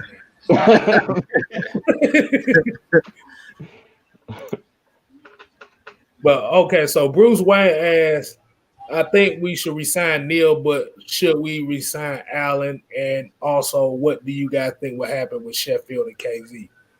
Allen is gone. Unless he holding the clipboard as a coach, he gone. He's gone. Gone. You need range at that free safety spot. There's no range back there at all. None whatsoever. None. That dude looked absolutely atrocious today. Atrocious, man. Like he was late to everything, slow to everything. He's done, and I don't know if he has enough range to even play strong safety. That's how bad he looked today. I think KZ could be a good safety if he ran a cover two most of the time. Like if he just worried about half the field. Yeah, I think he would be competent. But once again, it depends on what coach we bring in and how we choose to play things. But I mean, whenever he ran that cover three, he was just all over the place. Boy, he was. I think it's just too much thinking involved with it, Coach Lowe. Like we were talking about with KZ, we play a lot of single high safety. So when you do that, you got to know what you're doing. Like if you remember, like Ed Reed and players like that, they could freestyle, but they knew what they were doing, and it was no second guess. It's like once I'm going this way, I'm going this way. If I get beat, I get beat. But I'm living on my own terms. You know what I'm saying? I'm going out on my own terms. To me, we don't have enough players like that. We have too many guys. Like we mentioned last year, we said it coming into this season, we got guys second guess. That's the reason why that guy went right across Deion Jones' face. And he's like, oh, that was my guy. Like, yeah, like you got to make a decision. You can't be standing in no man's land looking around. Like, you got to just do something. You know what I'm saying? We got too many players out there just trying to figure out. Because I don't know if you guys noticed on that play when Antonio Brown caught the touchdown, they had Scotty Miller in the back of the end zone wide open. Nobody was even. Rico was just standing there. He was just standing there. I don't know what the hell he was doing today. He was just standing there. Just get him out of here. Just get him. Just go, Rico. Like he's done, bro. I've seen way too many plays today, and we've been seeing this pretty much all season. And I love Rico to death, but I'm tired of looking at him standing in the same spot. You know what I'm saying? And I also had another question too. And this is pertaining to the defensive alignment.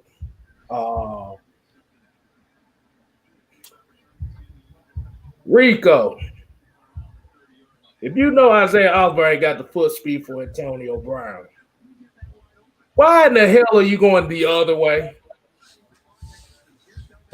And that's why he got taken out of the game for Neesman. He was making bad decisions. He got benched. And I think something happened to I think he may have got a stinger or something. Keanu Neal. But he was out for a minute, and Rico, I don't know about Rico, man. He just needs to go. I feel bad for him. I like the guy, but he just doesn't have it. I don't know what's going on with him, but he's looking. I've never seen him look this bad this year. He's looked like this all year long. Hey, this is not a one-game thing. He's been late to everything all year long. The defense looked better especially these last few games when Neesman without him. because he actually got the range. Yeah. He ain't got the experience, but he got the range. Mm-hmm. And like I said, that's would y'all agree with me that with this cover 3 scheme, you need a free safety that can pretty much cover all of it. You need a playmaker, dog. You need a playmaker. Period. If you're gonna have somebody playing that center field and they gotta be able to make wise decisions and they gotta be able to get from one hash to the other, you gotta have an explosive athlete, somebody that's aggressive, and somebody knows what they're doing. Somebody like a Buda Baker. Buda Baker with Arizona, that dude is everywhere. That dude's a Tasmanian devil. I wanted him coming out of college, man. I was in the middle with that dude. Y'all about to make me cry on live. I was in love with Buda Baker, man. I wanted Buda Baker just the name alone, but I haven't seen it. Buddha, that stinking Buddha. Buddha lover.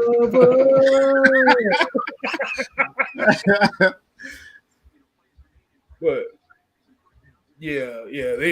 like I said, I think they just held him on long enough to hopefully, because remember he still got Jalen Hawkins back there.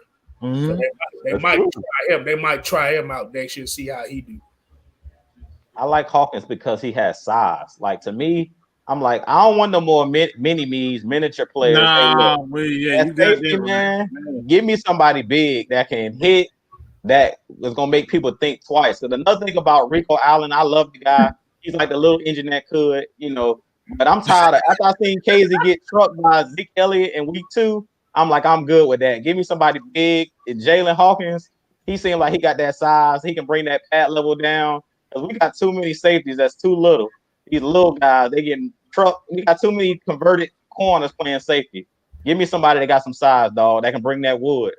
Well, I tell you what, let me ask y'all about this one right here, because y'all talking about having somebody with, a lot of speed and someone who's smart enough to play that safety position. Since you brought up, you tired of having cornerbacks converted to safety. Somebody brought up Bleedy Ray Wilson to me yesterday. Playing safety. I love Bleedy, but one thing I like about Bleedy, it seems like he's always in the right place at the right time. I don't know if you guys remember with the Saints and the Panthers, a guy named Roman Harper, a player named Roman Harper. He wasn't athletic at all. If you go back and look at his tape, he was older. I think he was playing with Carolina the year they had that 15-1 season. If you go look at his tape, he wasn't athletic, but he was a veteran. He had been around the league. He knew where to be. He was always in the right position. And I think that's key too. If you're in the right position, I think Bleedy could play the position because he has the smarts. He'll be in the right places at the right time. I don't know if he'll play just based off of that. Like, I don't know his ball skills. He's come up with some interceptions this year, though. I mean, when they throw him in the game, he always around the football somehow, some way. So put him, further back out there. I don't know if I want him playing center field. I feel like what you were saying, Coach Lowe, we need to play more cover 2 with 2 high safeties. I don't believe a lot in this one single high safety unless you got a supreme athlete, like somebody like the Honey Badger that's actually making plays and that can run. That's a Tasmanian devil. They can run crazy. But other than that, I feel like we need to do just like what the Saints are doing. If you watch what the Saints are doing this year, they playing a lot of, when we played them, they played a lot of 2-man, 2 high safeties because they knew we weren't going to run the football. So, Hey, so I'm about to say, I actually have an exclusive. This is gonna be the new nickname for Ricardo Allen. I got his picture up. Y'all ready for Ricardo Allen to make his debut on the show? Look, there you go. The little internet could, dog. Oh, internet could. Every time you turn around, they still is sitting in the same spot too. Man, ain't never left the train station. Ain't never left the train station. In the same Won't never leave the track. Notice he's on the railroad tracks. If you go anywhere else, he ain't gonna get there. Track rusty in here. So you're gonna be late. You're gonna miss your next train stop. You're gonna be late every time. Exactly. Boy, I'm about to say you can't let him be your Uber driver, boy. Y'all be mad as hell. I want to say this too about Treadwell, man. today I just saw another dimension to the offense with him on because he was more physical. Yeah. He on that block on that run from Brian Hill, he actually sprung him loose with just his physicality, man. Like him, and he just brings. I think we really need to play him a lot more, and that's. What's You that? talk about that all the time. Yeah. You talk about that all the time. That's why he was mad that we let Sanu go, because that's how you bust them big plays. That wide receiver blocking. That's why Juice on the coaching staff. See that wide receiver blocking down the field, man. He did it perfectly. He sealed them off, turned his back to him, everything. I was like, wow, that was a great block. And that's another thing that I've noticed from Calvin Ridley. He's not the most. He ain't blocking nobody. Yeah, he's not the most eager to block. Nah. Nah, he like in all honesty, Calvin Ridley is a slot receiver at best. Yes. Just gonna keep him. Yeah. Love the guy, but I saw like I said, you said he had sprung him on that 70-yard pass. I was talking about that block he had on that screen pass. Oh, okay. Yeah. Yeah. So, like I said, I wish we saw more Treadwell as well, because I think that's what this offense is missing too, as far as, especially like with the game plan, you needed some more big body receivers out there. You got it, Kstylz. That's what I was talking about against New Orleans. When they was bullying us, playing that 2-man, it was pressing up.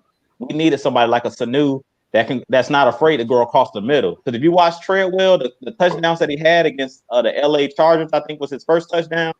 He knows how to body up on guys like a tight end. That's all Mohamed Sanu would do. Mohamed Sanu won't run past nobody, but he knew how to body up, and he was that possession receiver. And to me, the guys that we played this year, we had Brian Powell playing a lot early in the season, or Brandon Powell, excuse me. Then we had all these little, quick twitch guys. Russell Gage, these guys are smaller, wide receivers. We really didn't have that big body. When Julio Jones is out of the game, we really don't have that dominant big wide receiver that can just body up on somebody and just manhandle them. You know what I'm saying? We don't really have that. Even in the running game, like we run it while we can't run to the outside, but think about it. Who's Brandon Powell and these little dudes gonna actually block, consistently? But when you got Julio out there, we seen Julio goddamn gonna come down on Trey Hendrickson and push him. Well, not push him with one arm. He pushed that man with one arm. Exactly. I see Julio get a lot of Rooty Tooty fresh and fruities over there. he gets a lot of pancakes. Y'all don't know what that means. He got some pancakes out there. But like I said, and I know we talked about Sanu and how them cutting them was good for this team as far as getting the young receivers involved. But that's one of the aspects of the running game we don't talk about, these wide receivers outside blocking. And you got to have physicality out there. Like Russell Gage, like I said about Russell Gage is not going to wow you as far as speed and route running and stuff like that. But he does a lot of the dirty work as far as how these wide receivers are right now. Outside of Julio, Russell does most of the dirty work. Mm-hmm. Like I said, really, most of his routes are good for is close to the sideline because he know he ain't been to get hit like that. Whenever he caught that slant pass, you remember that we broke down in our film study, Kstylz. We believe it was an RPO, that 3-step slant. He caught it over the middle. I mean, he could have taken it to the house. I think that the defense was just surprised he ran across the middle. I think so too. They looked at each other like, really? Did this dude? And he still didn't score. He still ran sideways. Everybody ran sideways. Like, you scared to get hit from behind? Keep running. Like, what they gonna do? Grab your ankles? bro, this dude this goofy motherfucker literally, instead of just going straight for the touchdown, he brought all 4 defenders back into play. Sideways syndrome. That boy ran to the sideline. Sideways Central. All right, so we got another $5 super chat. New drop coming in with him today, man. Hey, he gonna win the MVP today. He said, so if you guys get a call from Ridley in the offseason, is he off the table? Is he available, especially with Gage shining? No, he's not going to be on the table. I think what they're going to try to do with it is they're going to see how far he can get, because we also have to remember as well, this is actually the first season Calvin Ridley has played all 16 games. We have to remember that. I will say this about Calvin Ridley. I would see what they're offering before I give him a max contract, because I don't think he's one of those physical receivers that you're going to need over the long haul of the season. He doesn't like physicality. You still need a physical receiver. So you're going to need that Muhammad Sanu. You're going to have those receivers around him that make up for the things that he doesn't do. So it's like I would definitely field offers. I wouldn't necessarily trade them unless it's one of those deals where you're just like, okay, I love you really, but they offer me two first-round picks and a third, something like that. I would definitely hear that, because the Falcons are dealing with a situation where they don't have a lot of money. They're going to have to pay for you. They're going to have to pay Hayden Hurst. They're going to have to pay Calvin Ridley. Somebody is not going to get paid. It's really that simple. So I would field the offers to see what they offer, but he by no means we can't look at him as Julio. Julio is only one Julio. There's only one Larry Fitzgerald. So we can't say that he is in the first round, one of those go-to receivers, a great receiver, but he's a very good receiver. So I would field offers. I definitely wouldn't trade him, unless that offer is just too good to be true. I'm keeping them. I got corrected. Calvin Ridley missed a couple games too, so don't mind. I said my bad. Hey, I'm still learning all kinds of things. I was trying to give him the benefit. Hey, man. Hey, and the thing is that it's one of those cases where everybody's talking about really, I made that observation, a while back, saying that he tries to initiate contact on his own terms. This is something that a coach can help him out on. Those are things that coaches, help players. We always talk about that soft mentality and everything. Just like y'all were saying earlier, a lot of times it comes down to heart. Like we've seen Sanu get his helmet cracked before. He gets up screaming. He loves it. Whenever Sanu start doing this right here, ain't no telling what he's saying. But you can tell he loves it. Whenever he starts his head going up and down like that, like he loves it. But really, he's not that kind of guy. So you got two different kind of guys that play football. You got the ones that love it and love that contact, and then you just got those ones that are good at it. So but if you get a coach that tries to teach him how to be comfortable, we're taking big hits and make sure that he continues to get yardage, because if we wouldn't have got a touchdown last week, whenever he had nobody in front of him, I was going to go off. Like my blood pressure was rising whenever that happened. But yeah, I mean, that's something that the new coach definitely can help him on. And this is another situation where our coaches failed our players, because he should know that by now. Exactly. My biggest problem with Coach Lowe too is like I've seen receivers like in New England, especially because they ran a lot of slants with smaller guys. My biggest problem with Calvin Ridley is like, just get down. Don't run backwards. That's what my problem is. It ain't even that he don't want to necessarily take a hit. My thing is, if you don't come across the middle and you get that quick protect yourself and get down. Just get down. Don't run backwards. That's where he goes wrong. He just runs straight backwards. The line will be here, he'll start running sideways instead of just catch the ball and just go down. If you don't want to get hit, go down where you at. That's coaching. If you're not teaching the guy how to protect themselves, like that's you failing as a coach, man. He should know how to do that. He should know how to do that by now. So do you think the coaches work more so with Gage on that aspect than Ridley? I think they focus on route running. You can tell that they only focus on route running and not protecting themselves and the fundamentals. You can tell just by how the lack of blocking from Gage. You don't see Gage putting down. He big blocks. He's all these guys just route running. You just tell by the lack of physicality. That's all they care about is route running, and that's actually I think that goes into the offensive coordinator Dirk Cutter.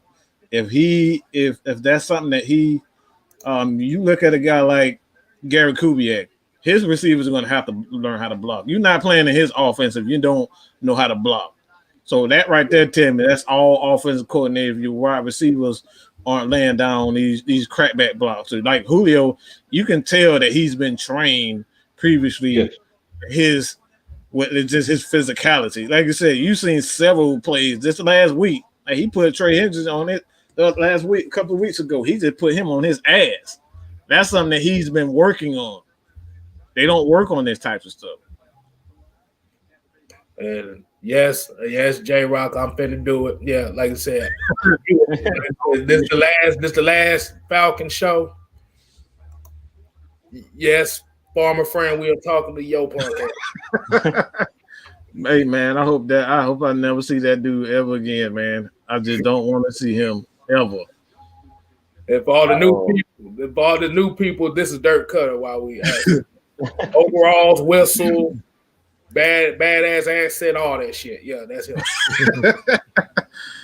Now, enjoy my world. She wanted to know what are our thoughts on Oliver and Judge and enjoy my world. Y'all think really will ever be a number one wide receiver? He is. I'm comparing. He is a number one. I'm saying we got to stop comparing him to Julio Jones because there's only one Julio Jones. Exactly. You know what I'm saying? He has to learn how to protect himself better and the fundamentals of being a wide receiver, because being a wide receiver, you got to do the small things. You know, you got to do these small things like a Larry Fitzgerald, knowing when to take a hit and get that extra yard. He doesn't know how to do that yet. And that right there goes on the coaching. Yeah. What do you think, Ju? What do you think about the Oliver and Judge question? Is she referring to Isaiah Oliver? Yeah, I think so. And Judge, Isaiah Oliver, to me, I would like to see what he could do at safety, because he's like, when I was talking about those small corners, he's not little like Rico Allen. I think Oliver was like a big corner. That's the reason why Dan Quinn wanted him. I think he's like 6'1", so he's not a little dude. One thing I like about Isaiah Oliver too, he's physical. When you can come downhill and hit a running back the way he hit Leonard Fournette ain't no little. Leonard Fournette is not small. That is not a small dude. For him to shoot that gap, he shot that gap like he was a linebacker. Like, I'm coming to get something. And he got him down by himself. Like, if you see a lot of the tackles that Oliver get, like when we do those third downs where it's like 3rd and 15, we back everybody up. If you notice, Oliver's usually the one making those tackles. When they moved him into the inside, that dude is a heat-seeking missile. And that's why I say he reminds me of Brian Poole, because when Brian Poole was here, if y'all remember, I was like, he just a baby linebacker. That dude, Brian Poole, was not afraid to hit nobody.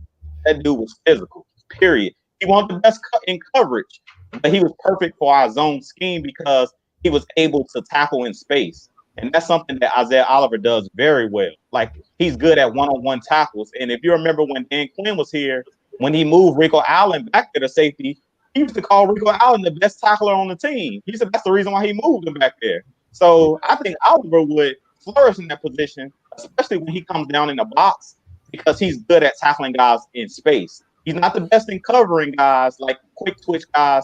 If you put him back there at safety, I think he would do good. I think he would be pretty good. Let me add something else to it. I think another thing, the reason why the defense has gotten a lot better, because nowadays in this current NFL, you have to have a corner that can tackle to take away that stretch zone play. If you take away that play in the NFL right now, you dumb down one's play calling, and having a guy in the slot at safety, both safety position and in the slot, you have only a select few plays that you can call being that you have a guy like Isaiah Oliver and Brian Poole in that position. A lot of people are not going to run at Brian Poole. A lot of people are not going to run at Isaiah Oliver. Why? Because you're going to have to either widen it or run directly into the linebackers. And not everybody want to run into a Fourier and Deion Jones. And they damn sure don't want to go too wide because you're going to run into Keanu Neal. So you're going to run certain plays. So I think you got something there. I think you really do have something there as far as like putting Isaiah Oliver in that safety position.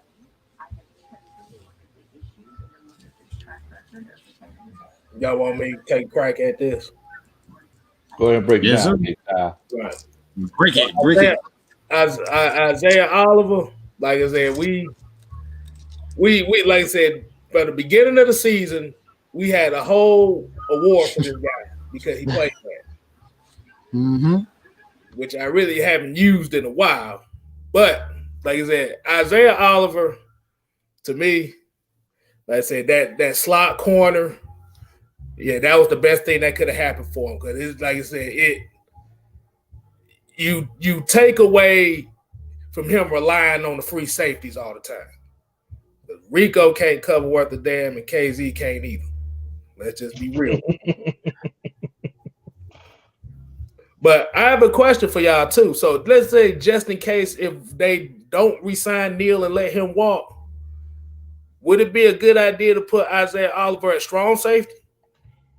Or that kind of like yeah, you be kind of pushing it with that one.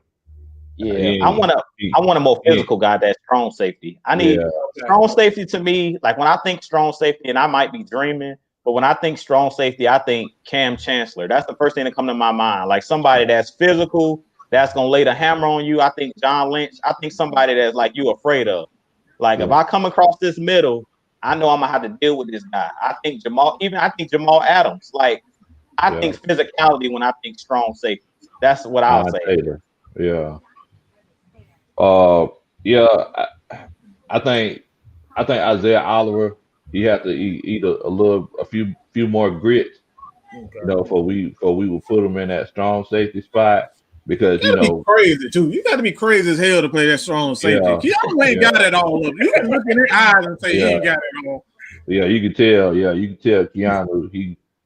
You can tell he throw it off a little bit. Like, nobody be hitting their helmet like that. That dude kind of off, bro. That dude is definitely off. But yeah, I agree with you on that. I don't think I would put him at strong safety unless we were just in a bind.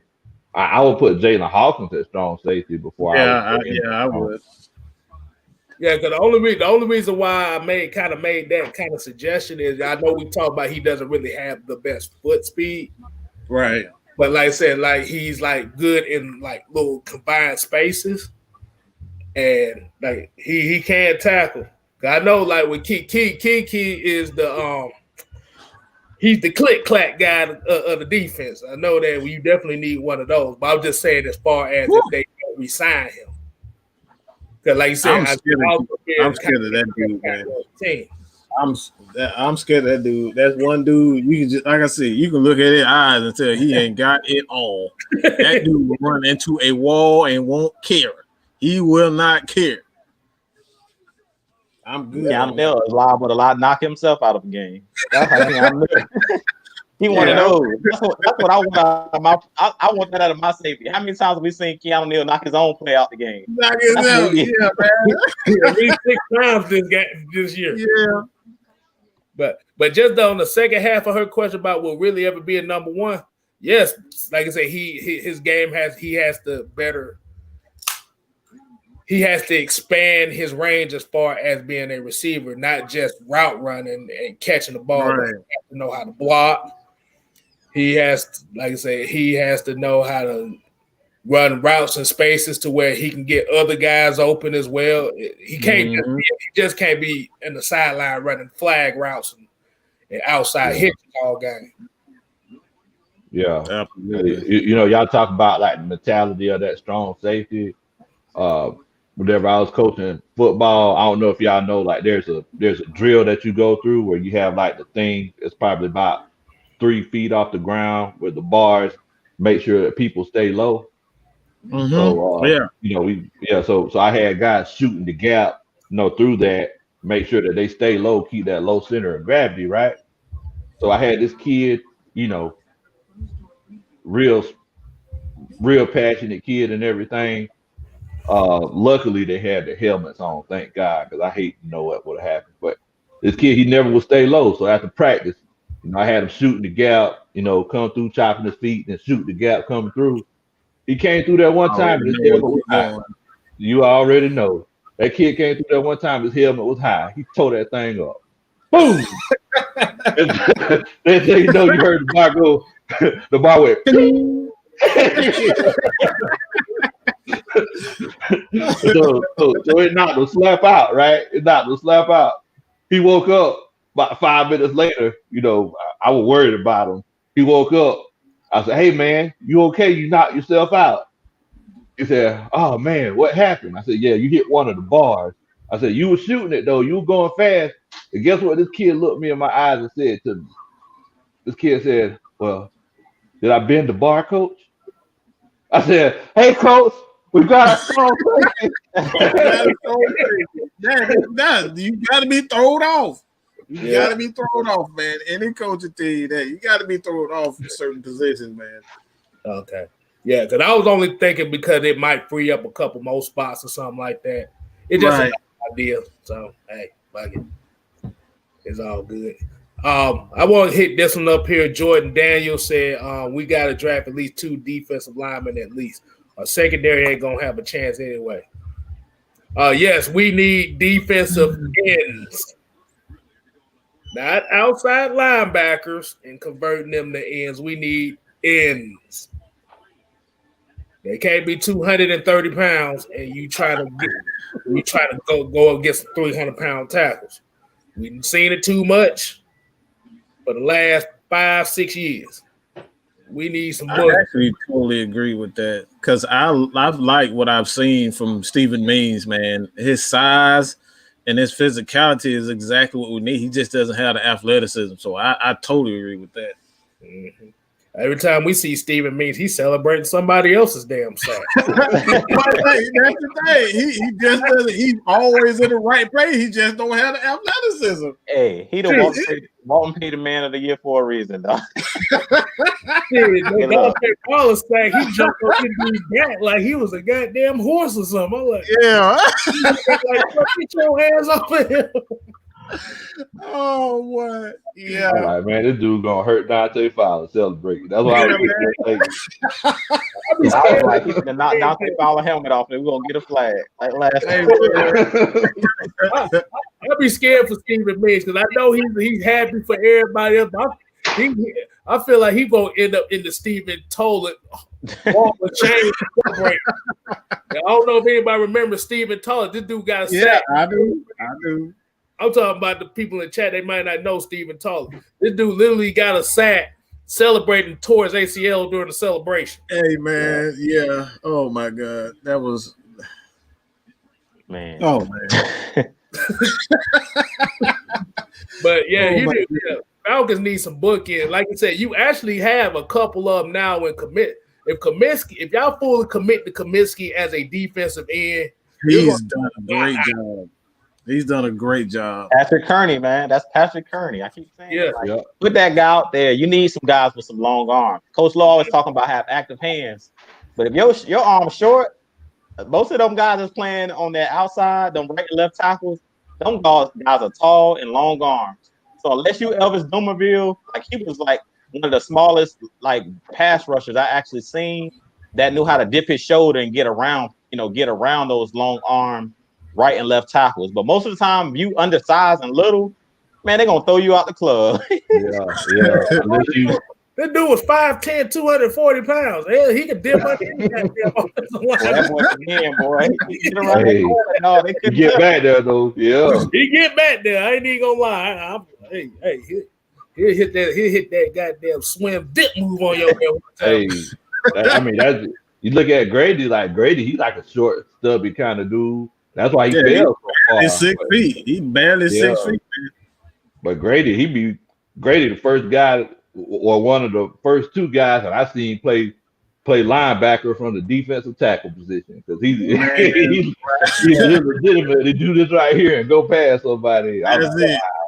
But like I said, Grady needs help. Yeah. Yes. He needs help.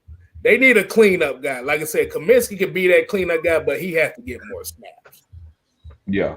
I still believe they need what I've seen today. I think they have enough on the defensive as defensive ends, but I still think they need another running mate to go besides Grady Jarrett, man. Like something is telling me, yeah, I'm cool with a defensive end, but he needs help with that defensive tackle position because we saw today that it was nothing when he went out. It was absolutely nothing coming from that defensive tackle position. We need to address that position because only thing Tyler Davidson is good for is just standing there. That's it. What he's good for. That's it. Face eater, yeah. And I say, if you're not running a 3-4, Tyler Davidson is not the defensive tackle you need. Yeah. Now, did Deidre get any run time? No, Deidre ain't get none either. Inactive, of course, yeah. Of course, with the equipment. Of course, with the equipment manager Quadri Olison, yes, it was inactive too. Why did they ruin this man's career? Like, if y'all wasn't going, why the hell y'all draft this man if y'all wasn't going to use him? What the hell, bro? That pisses me. That really pisses me off the way y'all doing this kid like that. If you wasn't going to use him, why draft him? Like, seriously, bro. Mike, we did 3 players like that, man, and probably many more. We did the same thing to Jordan Miller. We did the same exact thing to Quadri Olison. Like we say, we don't have no physical running backs. We want to have Ito blocking everybody, but we got a great, we got a big back in Quadri Olison. We brought him to have that guy that can be physical and we can bring in. Like we seen last year when we used him on the goal line, that dude was like unstoppable. He was like Turner to Burner Jr. Every time we handed the ball to 30 on the goal line, that man was scoring 1-2 yard touchdown. Yeah. That's man needs to field, dog. Instead, we give it to Keith Smith this short yard situation. Exactly. Nah, Matt Ryan said forget all that. Matt Ryan said, I'm doing it today. Matt Ryan went in later on. He plunged in for a 1 yard. Matt Ryan said, I'm tired of this, dog. Just give me the ball, dog. Just give me the ball. Y'all ever seen a penguin dive in the water? That's how Matt Ryan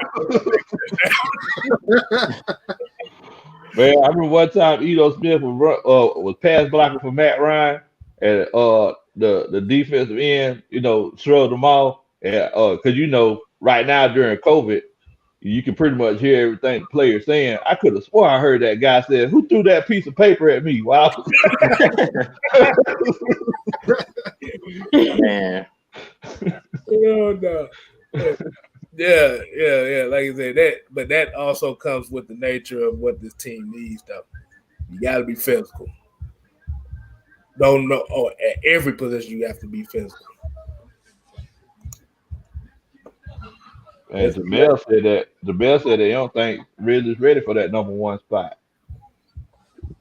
Jamel, I think you're being spoiled by Julio Jones. Like, this is the first time we've seen a guy like Julio, and if you have an older brother, your older brother's a millionaire and drives a Rolls Royce and Phantoms and everything like that, and you're over here making $200,000 a year, don't feel bad about yourself. You still do.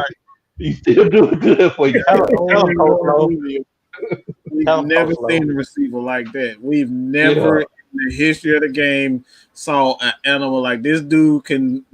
I've seen him run over and run through linebackers, safeties. Don't matter who you put it at. Julio is an absolute beast. So you can't compare Calvin Ridley to Julio because, like I said, it's not fair to Calvin because, like I said, man, we go from Roddy. We've been spoiled as an organization for receivers, man. We've had some great receivers, a great tight end, and Tony Gonzalez, a great quarterback in Matt Ryan. Most exciting I think the most exciting quarterback I've ever seen in the history of the game, and Michael Vick. We've been spoiled, so we gotta stop with these unrealistic expectations for players, man. Even centers, Mike. We had some of the greatest centers play too. Todd McClure was a great center, and then go right to Alex Mack. So Hennessy got some big shoes to fill, dog. Yeah, man. Yeah, we spoiled. We spoiled, man. But that's the reason why I'm glad they didn't trade Alex Mack during the trade deadline, like everybody wanted them to. Like I said, he still needed some of that mentorship right there. He needed some of that right there, put in his brain. So I think we'd be good right there. But James Carpenter's ass need to go. Hey, I was preaching this since last season. He should have left out the door with Damon Brown. Hey, Damon Brown both should have been gone. His ass need to go. that left guard spot needs some help because, bro, in the last 4 games, I done seen 4 different linemen in that spot. Everything else has been solidified. Thank you. We got new subscribers. Thank you. What, Tampa Supreme? Whoa, man. Good. Thank you. Good gracious. I like that, man. We appreciate it. Tampa. I got a question for the chat too. Question for y'all. So at that left guard spot, what do y'all feel about Matt Gono? He played last week. What do y'all think about him possibly trying to be the permanent guard? I think he should. I told you that's my favorite player on the team right now. Yeah, I totally agree. I think he's perfect for that position, to be honest. Even if you want to put him at right guard and move Chris over, because Chris, like, he has some technical things to kind of work through in the offseason, but he can move over to left. He can move over to left guard. So, like, even Chris Lindstrom, man, he has enough athleticism. And if I'm not mistaken, I think he has played left guard before, so it wouldn't be a foreign concept for him. Like I said, it just has to clean up some technical issues. He'll just clean up some technical issues and footwork in the off season. That'd be nothing for him. But yeah, outside of that, yeah, he would just have. I think that'd be a good idea to have Gono and Chris Lindstrom switch, if not, if need be. And well, you know what though, because I really like Gono being that, because you have swing tackles. This dude is literally a swing offensive lineman because he done played every position for us. Right. But I'm not opposed to the fact of letting Caleb McGarry play that left guard position, because I've been watching him, his footwork as far as like kicking back on those passing plays. I watch him in those passing plays, and I watch him on the running plays. He's so much better run blocking. I believe he'll do better in a smaller space in the interior, and us getting even Gono playing right tackle, because Gono held his own. He played right tackle. I mean, either way, I definitely think Gono should be around for a while. I really like him. Well, remember, Gono held Joey Bosa to 1 tackle and had him playing in 2-point stance, which he doesn't do. Yep. Yeah. But before we get to you, Drew, I want to get to this $5 super chat right here by Reggie. He said, the Falcons will get cost for Julio's. What would be an acceptable offer? Hold up. We got to make sure I cleaned it. I got to clean it up again. We got to make sure you understand this. It is possible for the Falcons to trade. It's not impossible for them to trade Julio Jones, but there's a major snag in that. And that snag is, he won't cost a lot against the salary cap, but the Falcons would still be on the hook to pay Julio Jones the remainder of his guaranteed money. So he will essentially be paying him to play for another team. I'm just going to be real. For me personally, I'm not paying no other guy to play for another team. I'm not doing that. We got to pay Fourier. We got to find some way to pay Fourier. We got to find a way to we're going to get Calvin Ridley his money. You got Hayden Hurst. Ito Smith may not still be with the team. He's another guy you're going to have to pay eventually. And Caleb McGarry, they got 2 or 3 years left on their deal. Yeah, I think 3 years left on their deal. At some point in time, you might want to pay them early. It's quite possibly that you may want to pay them early. So that's a lot of money, 2-3 years down the road, you still going to be paying Julio Jones. So it's like, is that really worth it? And then you were talking about that. Yeah, yeah, you're definitely right because I know I'm not paying somebody to play somewhere else. Yeah, so I definitely don't unless they just it's a sign and trade kind of deal. Like y'all gonna take this money, y'all finna take this contract with them. I mean that's one of the only ways I do it. Bro, we are still paying Jamon Brown right now. So, bro, that's what I'm talking about. Devontae Freeman also. Come on, bro. Freeman. Don't fly. Get it. But go ahead, Ju. What was you about to say? Nah, I'm with y'all. Like, no way I'm paying Julio to play somewhere else. And we've seen like Julio. We need him around to continue to mentor these guys that we got on this team. Like he's that physical specimen at that wide receiver spot. And when Julio's right, we know Julio is a generational type talent. Like the God-given abilities that Julio has, not many people walking this earth have. So, I mean, I don't think the Detroit Lions were saying, hey, man, we could probably get rid of Megatron. Like, that's not a good idea. Like, if he's still in this prime and he's still doing this thing, it's one thing if Julio still has these lingering issues as far as injury next season, then at that point, he probably won't have that trade value. So if we know something that they might not know, but we can try to, get over on somebody, kind of how we did with Sanu when we fleeced the Patriots to take Mohamed Sanu for that second round pick, unless we're doing something like that, because we know something that nobody else knows about Julio Jones, like health. I don't want to see Julio Jones putting on another uniform unless he retires. I want him to be a Falcon the rest of his career because he hasn't shown me any signs of slowing down. Like when he was healthy, he was balling. So I don't see a reason why you would want to get rid of Julio. And I made my video on my channel. You guys check it out on Jew Talk Sports, where I talked about I don't want to see what happened to Roddy White happen to Julio Jones. Like I don't want us to be known as one of those franchises where we have players that's been loyal to us, and then we just ship these guys out and we don't let these guys retire on their own terms. Like the way that the Arizona Cardinals went about it. Yes, I knew you was going there. Yeah, the way that Larry Fitzgerald, the way that the Cardinals have went about it, that's the way you do it. When somebody's giving you their career, giving you all of these seasons of 300-yard games, like how many tickets and jersey sales and all this stuff, like other than football, that Julio Jones had done for the city of Atlanta and done for Arthur Blank and the owners in the front office. Like it'll be a slap in his face if we just say, hey, we're gonna just get rid of you, dog, for a bag of chips. Like, come on, man. Like this dude did all of this for the franchise. Like at this point, we owe this man.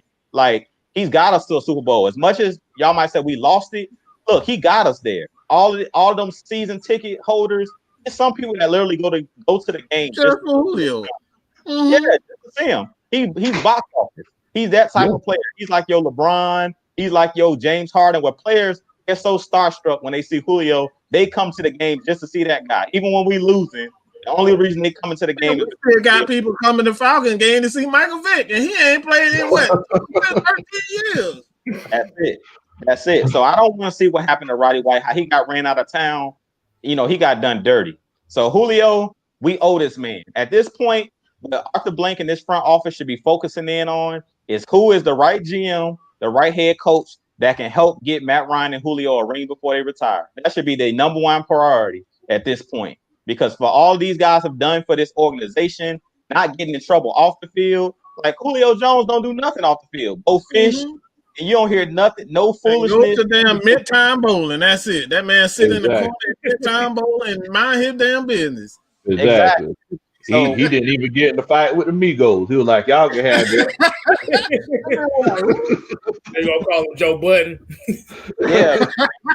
When you got somebody like Julio that's not a diva, because like Julio could be a diva all the way. For the talent that he has, he could be demanding, I want 12 targets a game. I want Dunkin' Donuts at my locker. Like he could be coming up with all this kind of stuff he wants. And for what I heard, this dude is not a high maintenance type player. So at this point, man, we gotta give Matt Ryan and Julio Jones their flowers right now while we got them. Like I really think that, like Mike said, we spoiled, man. We spoiled. Yeah. I've seen Antonio Brown and these guys, Odell Beckham, getting in trouble, off the field. I don't hear nothing out of Julio. This dude is the model citizen. So I want this guy on the team as long as possible. Hey, man. At the end of the day, it's like, and we seen what they were saying during the broadcast today. 0-7 in games where what was it? 3 points or less, or 6 points or less? 3 points or less. 3 points, 6 points, 6 One points. possession. I mean, we're not a bad team. This is not a bad team. Exactly. So it's like we need a coach. We need a stepdaddy. We need somebody to come in with the players that we got. And, take this family over and get this team on the right direction. We just need a step. We need a coach that doesn't give us that OnlyFans defense on 3rd and 16. Hey, oh my goodness, Coach, I'm glad you said that because I have to do this. I have to do this the right way. What'd you say? What the record was? Well, when the Falcons lost the game by 6 or fewer points. 0-7. Well, now with 0-7. Mm-hmm. The Falcons coaching staff. You're getting that shit for the whole season. Because not only just for those situations like that, but you got basically you have an environment it's a toxic environment of players calling coaches out, coaches calling players out. We had to think about it. We 4-12, which means Raheem Morris won 4 games and lost 7. So that's not going to look good on his resume as far as a head coach. Dirk Cutter, you came up with the perfect game plan 16 weeks too late.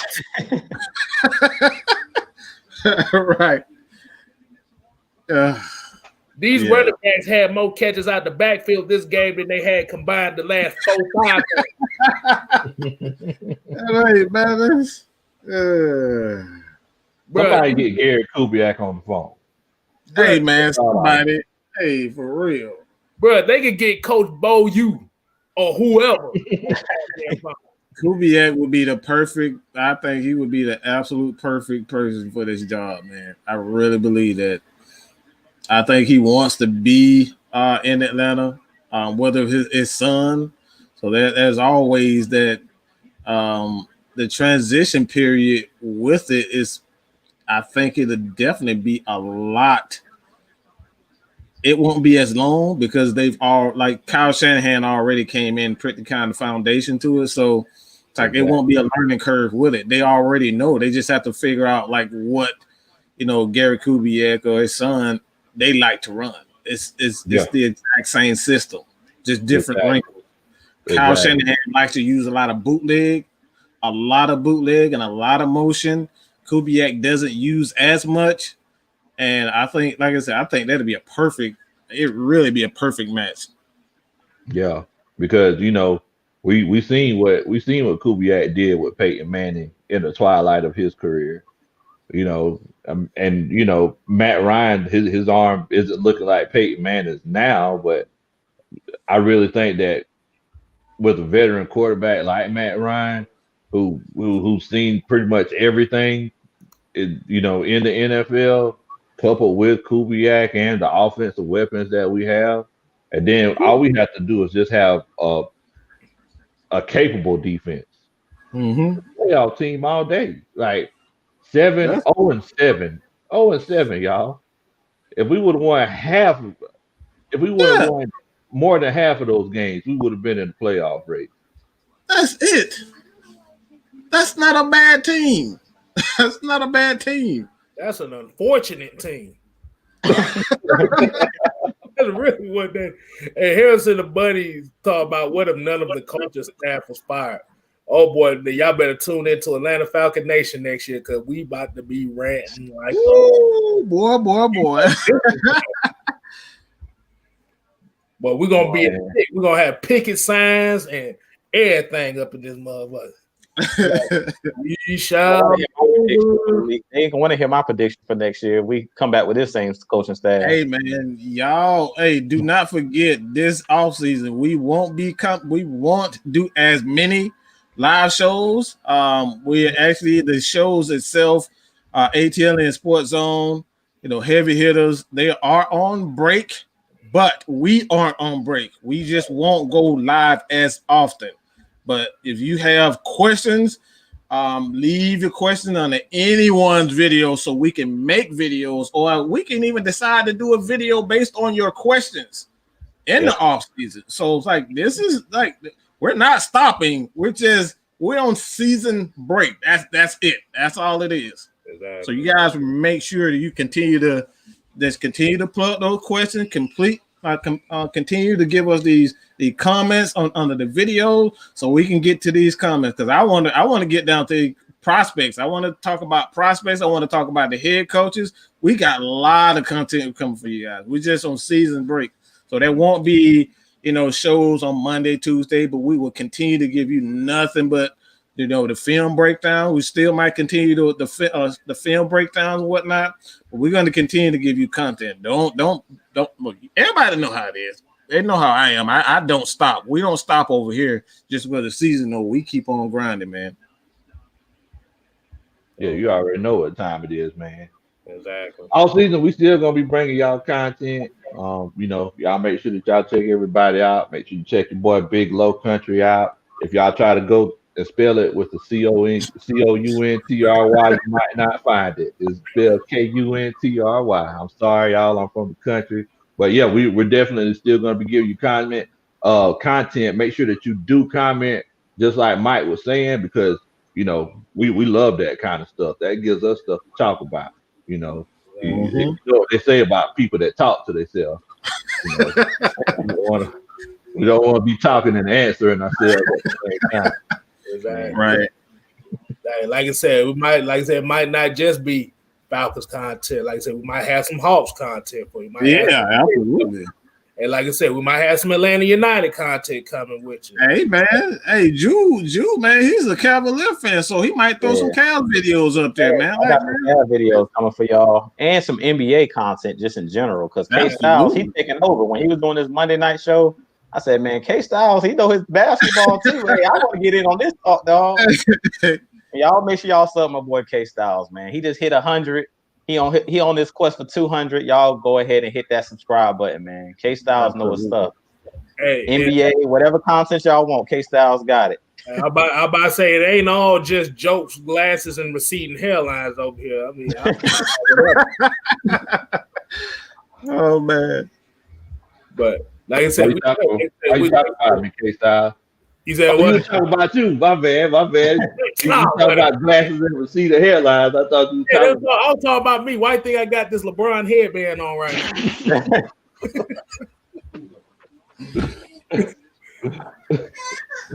Hey, Mike, at least yours is straight across the middle. Hey, y'all ever seen them? It ain't that bad, I guess. Hey, you ever seen them Jet Li moves from back in the day when he had that hair that was like halfway like this? That's where I'm at right now. Hey. Oh, man. Hey, yeah, like I said, definitely we do the basketball talk. Everybody in here do the basketball talk. Everybody do Braves, whatever the hell they feel like it.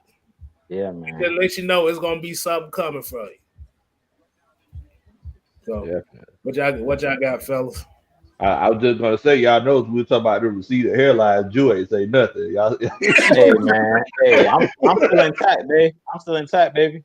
Even though I think they're gonna see the do-rag first, I'm still intact. Well, go ahead, the 360 waves on y'all ass. Yeah, man. Hey, kind of wave up. Jew hat do not come on. Jew hat does not come on. Don't even ask that question. Exactly. You just got a damn exclusive right there. Yeah, man. There you go, man. This is a classic. You gotta have the Atlanta Falcons all day. Exactly. All day, bro. All day. Exactly. All day. So what y'all want to get to the final 2 point, or